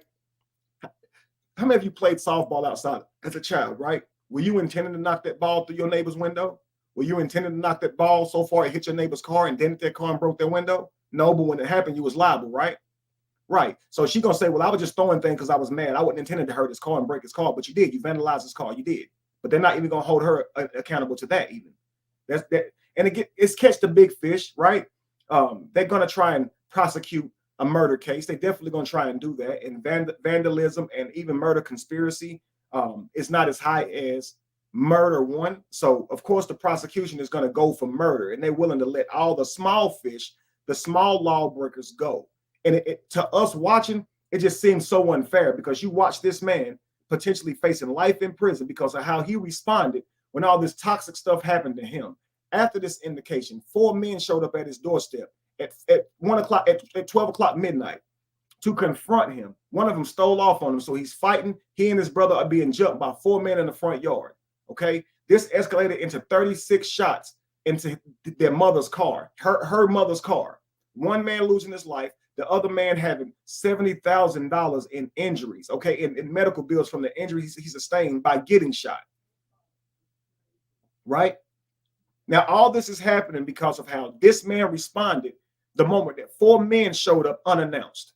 It just doesn't seem right that they get to get off scot-free. Now, one man lost his life. That was his last day on earth.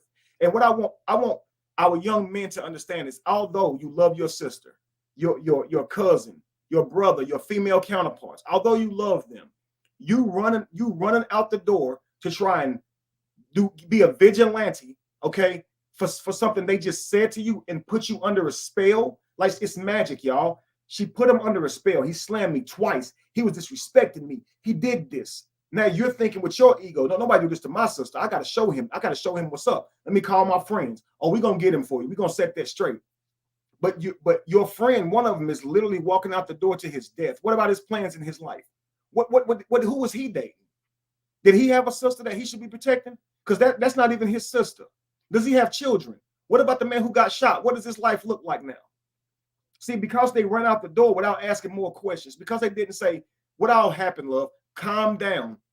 Let me call the police for you. Did you call the police? No, let me call them first. Well, no, I just want you to go over there and handle it for me. Love, I have every reason to protect you. I am my sister's keeper. I am your brother. I got your back. But we must follow protocol. Let me call the police first to make sure that there's a restraining order. You call the police first, make sure there's a restraining order so he don't come back near you. Okay. In the meantime, I'm going to call him, try to get him on the phone and find out exactly what happened. Why must you do this? Because if you just take her word for it, you're going to be on her narrative, King. Her narrative. And I know you love her to death, but that don't mean she tell you the truth. Okay. And what a lot of people, what we can see right now is how disrespectful she is, how arrogant she is, how toxic, how contentious she is. But guess what? Her brother ain't going to care. Her father ain't going to care. They're going to love that girl. And if anybody put their hands on them, they're going to have problems. And that's every woman that you're facing. She got a daddy that love her, regardless of her smart ass mouth. She got a brother that love her, regardless of her contentiousness. Do you understand? She got a child that love her, regardless of how much she thotting around and cheating on you. That child's still going to love her. So they're not going to care what this person did to you. If you put your hands on her, man, you're going to have hell to pay. I'm telling you now. Make the best decision that protects your life. Get away from her. She is dangerous. Respect her too. Talk to her with some respect because she's a human being. And when people, not just men or women, but when people are disrespected or talked to beneath what they feel like their value is, a lot of times if they're immature, they're going to handle that the wrong way. So man or woman, boy or girl, if you talk to them any kind of way, they might give you the worst. They might, man. And it's going to be based on where they grew up, how they handle stuff, and it may not be right. It may not be right. Okay? You don't get to live in being able to judge that. All right? We're going to go for a few more minutes and we're going to continue this tomorrow at 12, okay? Let's continue. Why do you want to smash his car window? Like I said, it wasn't intentional. I was just throwing things because I was upset. And when you were throwing things, you were also screaming things at him, like you were going to send your brother Keyshawn over to kill him, right? Never, ever, ever said the word kill at all. Okay, so when you were yelling at him, telling him that you're sending your brother Keyshawn over, it was just to shoot up his shit?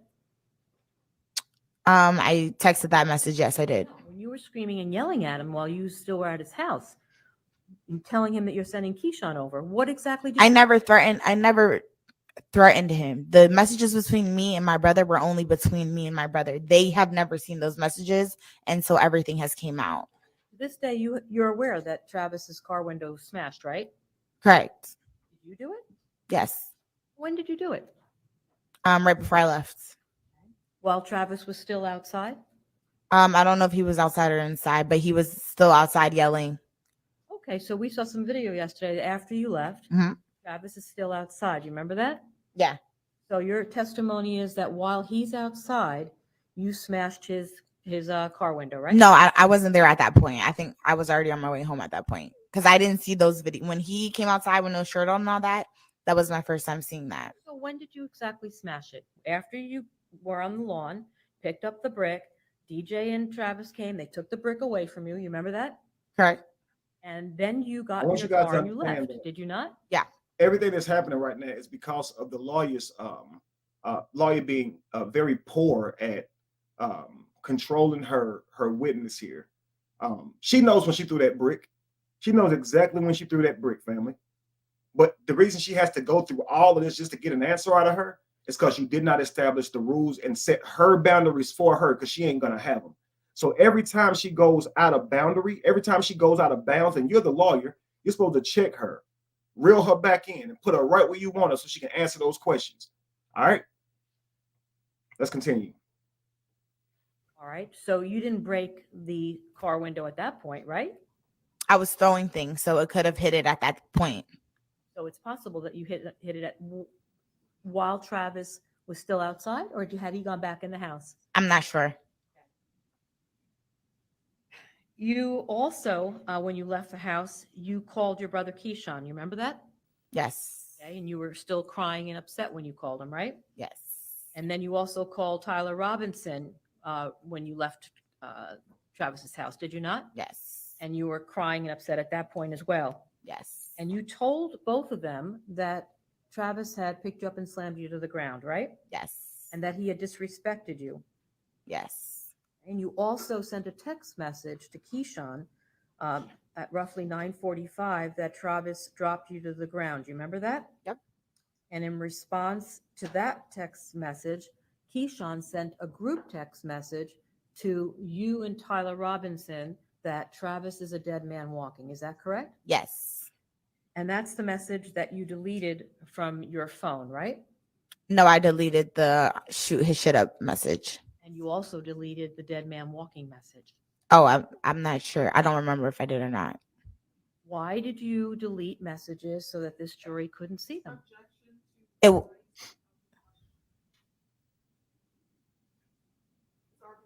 It is argumentative phrase that way. Rephrase, please. Why Sustained. would you delete evidence so that it's not available for the jury to see? The evidence wasn't deleted for the jury not to see, because clearly I'm standing up here right now and I'm admitting that I did delete the messages, and I'm confessing. Letting her explain is how exactly how this lawyer is losing this. Okay, like clearly that's how she's losing this, right? You here to get direct answers from her, but you said to her, letting her do all of this talking around the question, right? Yo, this is horrible. The time. So that is the reason why I deleted them after I came to the conclusion that there was a shooting. So you deleted the messages out your phone so they could not see the contribution that you had to this shooting, right? That you full well orchestrated this shooting, right? That's why you deleted it. That's why you deleted the message out the phone. You realize that that ties you up in it, right? Oh, snap. Those two messages are going to show that I full well knew and understood the mission, right? That's why I need to delete this. It's absolutely so the jury can't see it. It's absolutely so you can't be held held in this case as being an accessory. This is exactly why you did it. But if you ask her if she did it for that reason in court with perjury being something that she can be facing, she'll still lie and say no. But nowhere in the court are they going to say, yo, this is perjury. You notice they never get called out for lying in court, and lying in court is against the law. Just shows that they're not really doing a good job of upholding their own laws, even in a court of law. They wonder why people don't respect, why people be disrespected in there. It's nuts, man. Like you literally went in your phone and deleted out, he's a dead man walking, and then you deleted out saying, please shoot his shit up. Ain't that tampering with evidence? Let's continue. And you were concerned about that. You had a guilty conscience, did you not? I still have a guilty conscience to this day, and I will say that to the jury, to everybody in here. Of course I do. But that doesn't make sense. She says she has a guilty conscience, right? But then when you ask her about saying shoot up his shit, what does shit mean? Her first response is sometimes you just say things. I was mad. I wasn't thinking straight. If that's the case and you really feel like that, then why is there guilt? You know you was just mad when you said it. You know you didn't mean it. That's what you want the jury to believe. So then why should you feel guilt if you're not guilty, right? Because you're justifying it by saying I didn't mean it. So why would you feel guilty because you said it and didn't mean it? Like, why? Is it because you think that it led to what happened, that there was power in your words, that what you asked for, what you requested from your brother, what you told him that happened to you, the narrative that you told him, he slammed you a couple times, this was manhandling you, disrespecting you? Is it like, you guys, come on, let's be real, man. You see that your narrative, you setting them up, the request that you had to shoot his shit up is playing out, and now you want to remove yourself, and you being the catalyst out. You want to move it out. You want the reason that this happened to be because he beat you up, slammed you a couple times, but he never did. So you just say it happened. You'll just say it happened, even when it didn't happen. You just say it happened because you got people who's stupid enough to believe you at your word, because they're emotional enough to get involved without being logical because they love you. But you're risking their life. If you got to see the brother's testimony, he's sitting on stage up on the damn stand crying. It's 2 years ago. He's remembering his homeboy that died. All of this because you mad because he cheated? Yo, that ain't worth that.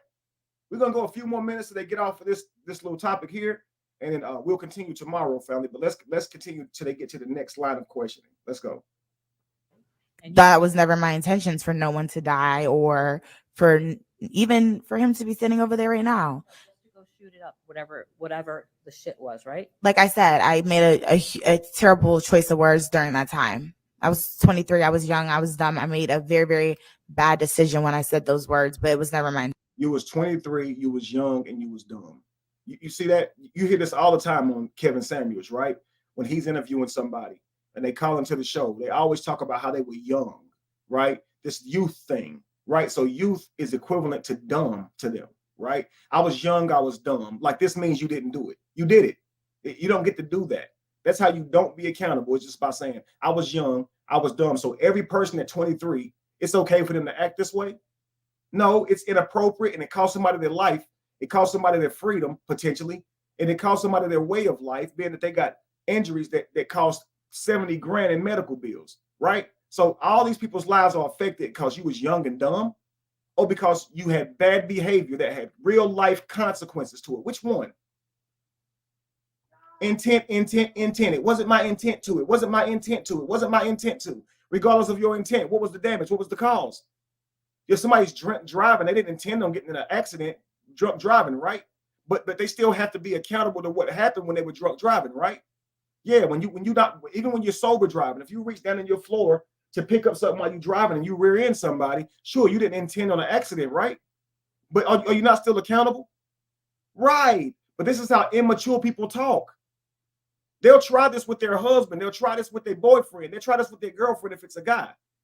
And they think this shit's supposed to work. It'll infuriate them, and then they'll get mad because the person ain't listening to them.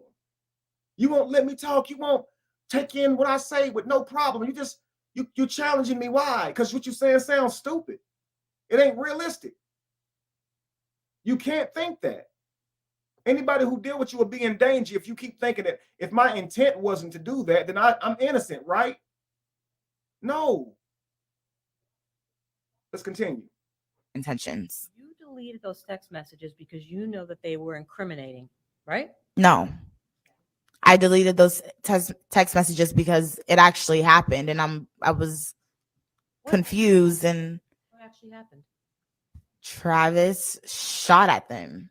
Okay. So I immediately thought in my head, they're gonna think this is I planned something. Like, that's immediately what I thought in my head. They're gonna think I planned something. Now, what the lawyer should say is, who is they?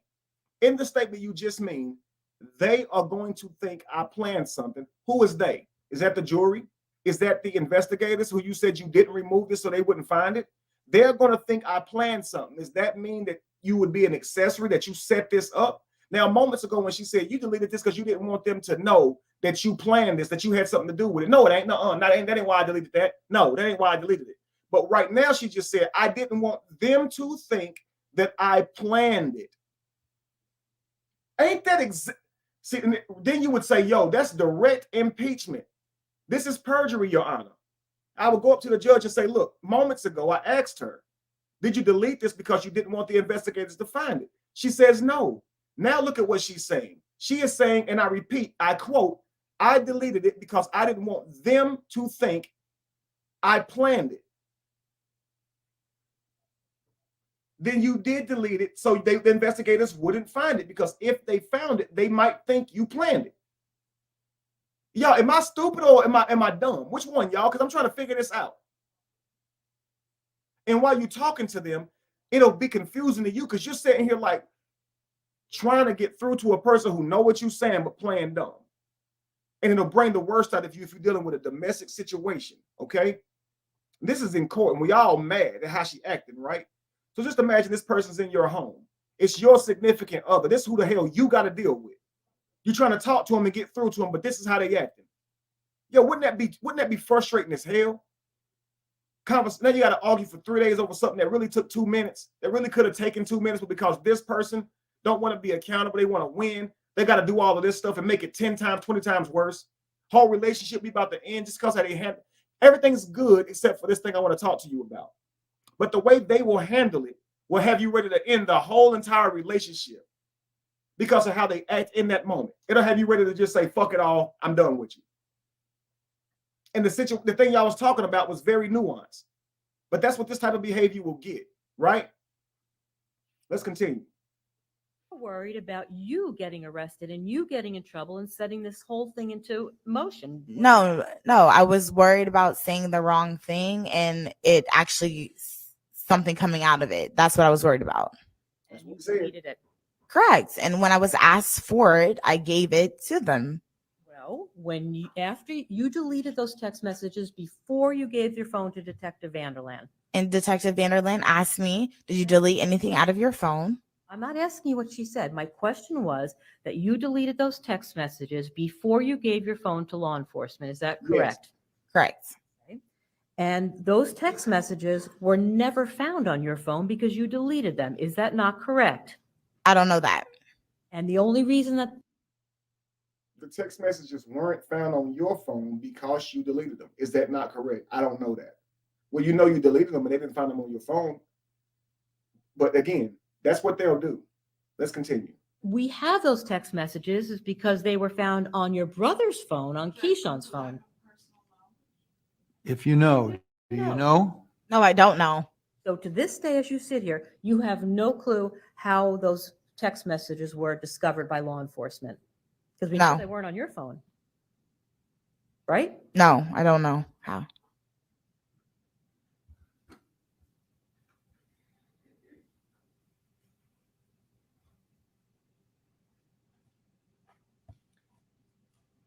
You knew at the time of this incident that your brother owned a gun, right? Correct. That was a 9mm Glock. Correct. And you also knew that he had owned other guns over a course of time. Did you not? I knew he had his license to carry. I didn't ask about his license And to carry. My question was, you knew. As you can see, she clearly doesn't answer the question. You knew he owned other guns, right? I knew he had a license to carry. Like, yo, she would have pissed me off. Okay. Listen, guys, that's what we're gonna end it right there because the question is now gonna be about her brother. We'll start back tomorrow at 12 and continue from this point on. There's about another hour of cross-examination, potentially an hour and a half of cross-examination. We are at the 2:37-minute mark now, and that cross-examination does not end until around 4 o'clock. Yep. A little bit after 4 o'clock. So it looks like around 4:07, 4:05 that ends. So from 2:30 to 4:05, that's around an hour and 45 minutes, family. So tomorrow we'll continue again. We'll go for at least another 3 hours like we did today. I think I went for 3 hours. Let me see. 3 hours. I did. Okay, family. So we're going to continue from here. The conversation that I'm asking you guys to have with your children, show them this video. As far as today goes, is maturity is about your mental and emotional development, how you handle things, how you handle conflict, how you handle disagreements, how you handle someone disrespecting you, how you handle someone doing you wrong can be detrimental to your future, your life, your reputation, your livelihood, your happiness. Okay. Even when you are done wrong, you have to handle this with maturity. You're not going to always be able to get a get back. You're not going to always be able to get revenge. You're not going to always be able to make somebody pay for what they did to you, family. You're going to have to be mature enough to allow what they did to you to be enough, and you go about protecting yourself and get back to your mission in your life and create your beautiful life. Okay. If you can get away from them unscathed. Okay. But the goal is here, be mature enough to even handle a relationship before you get in. That means know that you might be lied to. Know that your time might be wasted. Know it may not lead to marriage. Know that you may be even abused or hit or verbally abused. It's these relationships, family, okay, that seem to traumatize us and ruin us for life going forward, okay? Most of the reason that men hate women and women hate men is how we interact in domestic relationships. It ain't necessarily how we interact on a friendship basis or just who women or men are inherently. It is through the dynamic of relationship, right? We don't know how to talk to each other. We don't know how each other experience the world or see the world. And we frankly don't seem to be that invested in it, family. You understand? So when we finish this case, or as we watch this case, we're all going to be let down. We're going to be disappointed, deflated by how this world works, by how it is unfair, especially if you have sons. You are going to be very deflated, okay? But you cannot necessarily change the system, family. But what you can do is teach your children how to interact in a world with a broken system. And you can teach your men that, number one, and teach your daughters first priority is do not weaponize this system that has been put in place to protect you, love. Absolutely harsh, egregious, abominable things have happened to women by the hands of men. Absolutely. But we have a world full of men and a system that is going to protect you. They just are. We all, most of us men will protect women if we see they're being treated wrong. Without a court of law, we'll run up and risk our life for a strange woman. Okay. And then a lot of the laws in court, a lot of the laws, period, have been put in place to protect her. Ladies, y'all fought hard for these rights. Don't weaponize them, because what you're doing is you're invalidating your sisters who potentially have actually went through a thing. Okay. And if you're weaponizing a system, when they actually open up about something that's truly been happening to them, people don't believe them. People don't take them at their word. They listen with a very skeptical ear. You understand? And we're not listening like we normally would if there's not a history established of lies and deceit, family. Do you understand? So, family, spend time with your children, okay? You need to focus on their mental development and emotional development when it comes to relationships, because high school is not going to do that. Middle school, college is not going to do that. And frankly, you've made it to your adult life without knowing what it was and how to do it. But man, you do look into society and you see how it's being handled, right?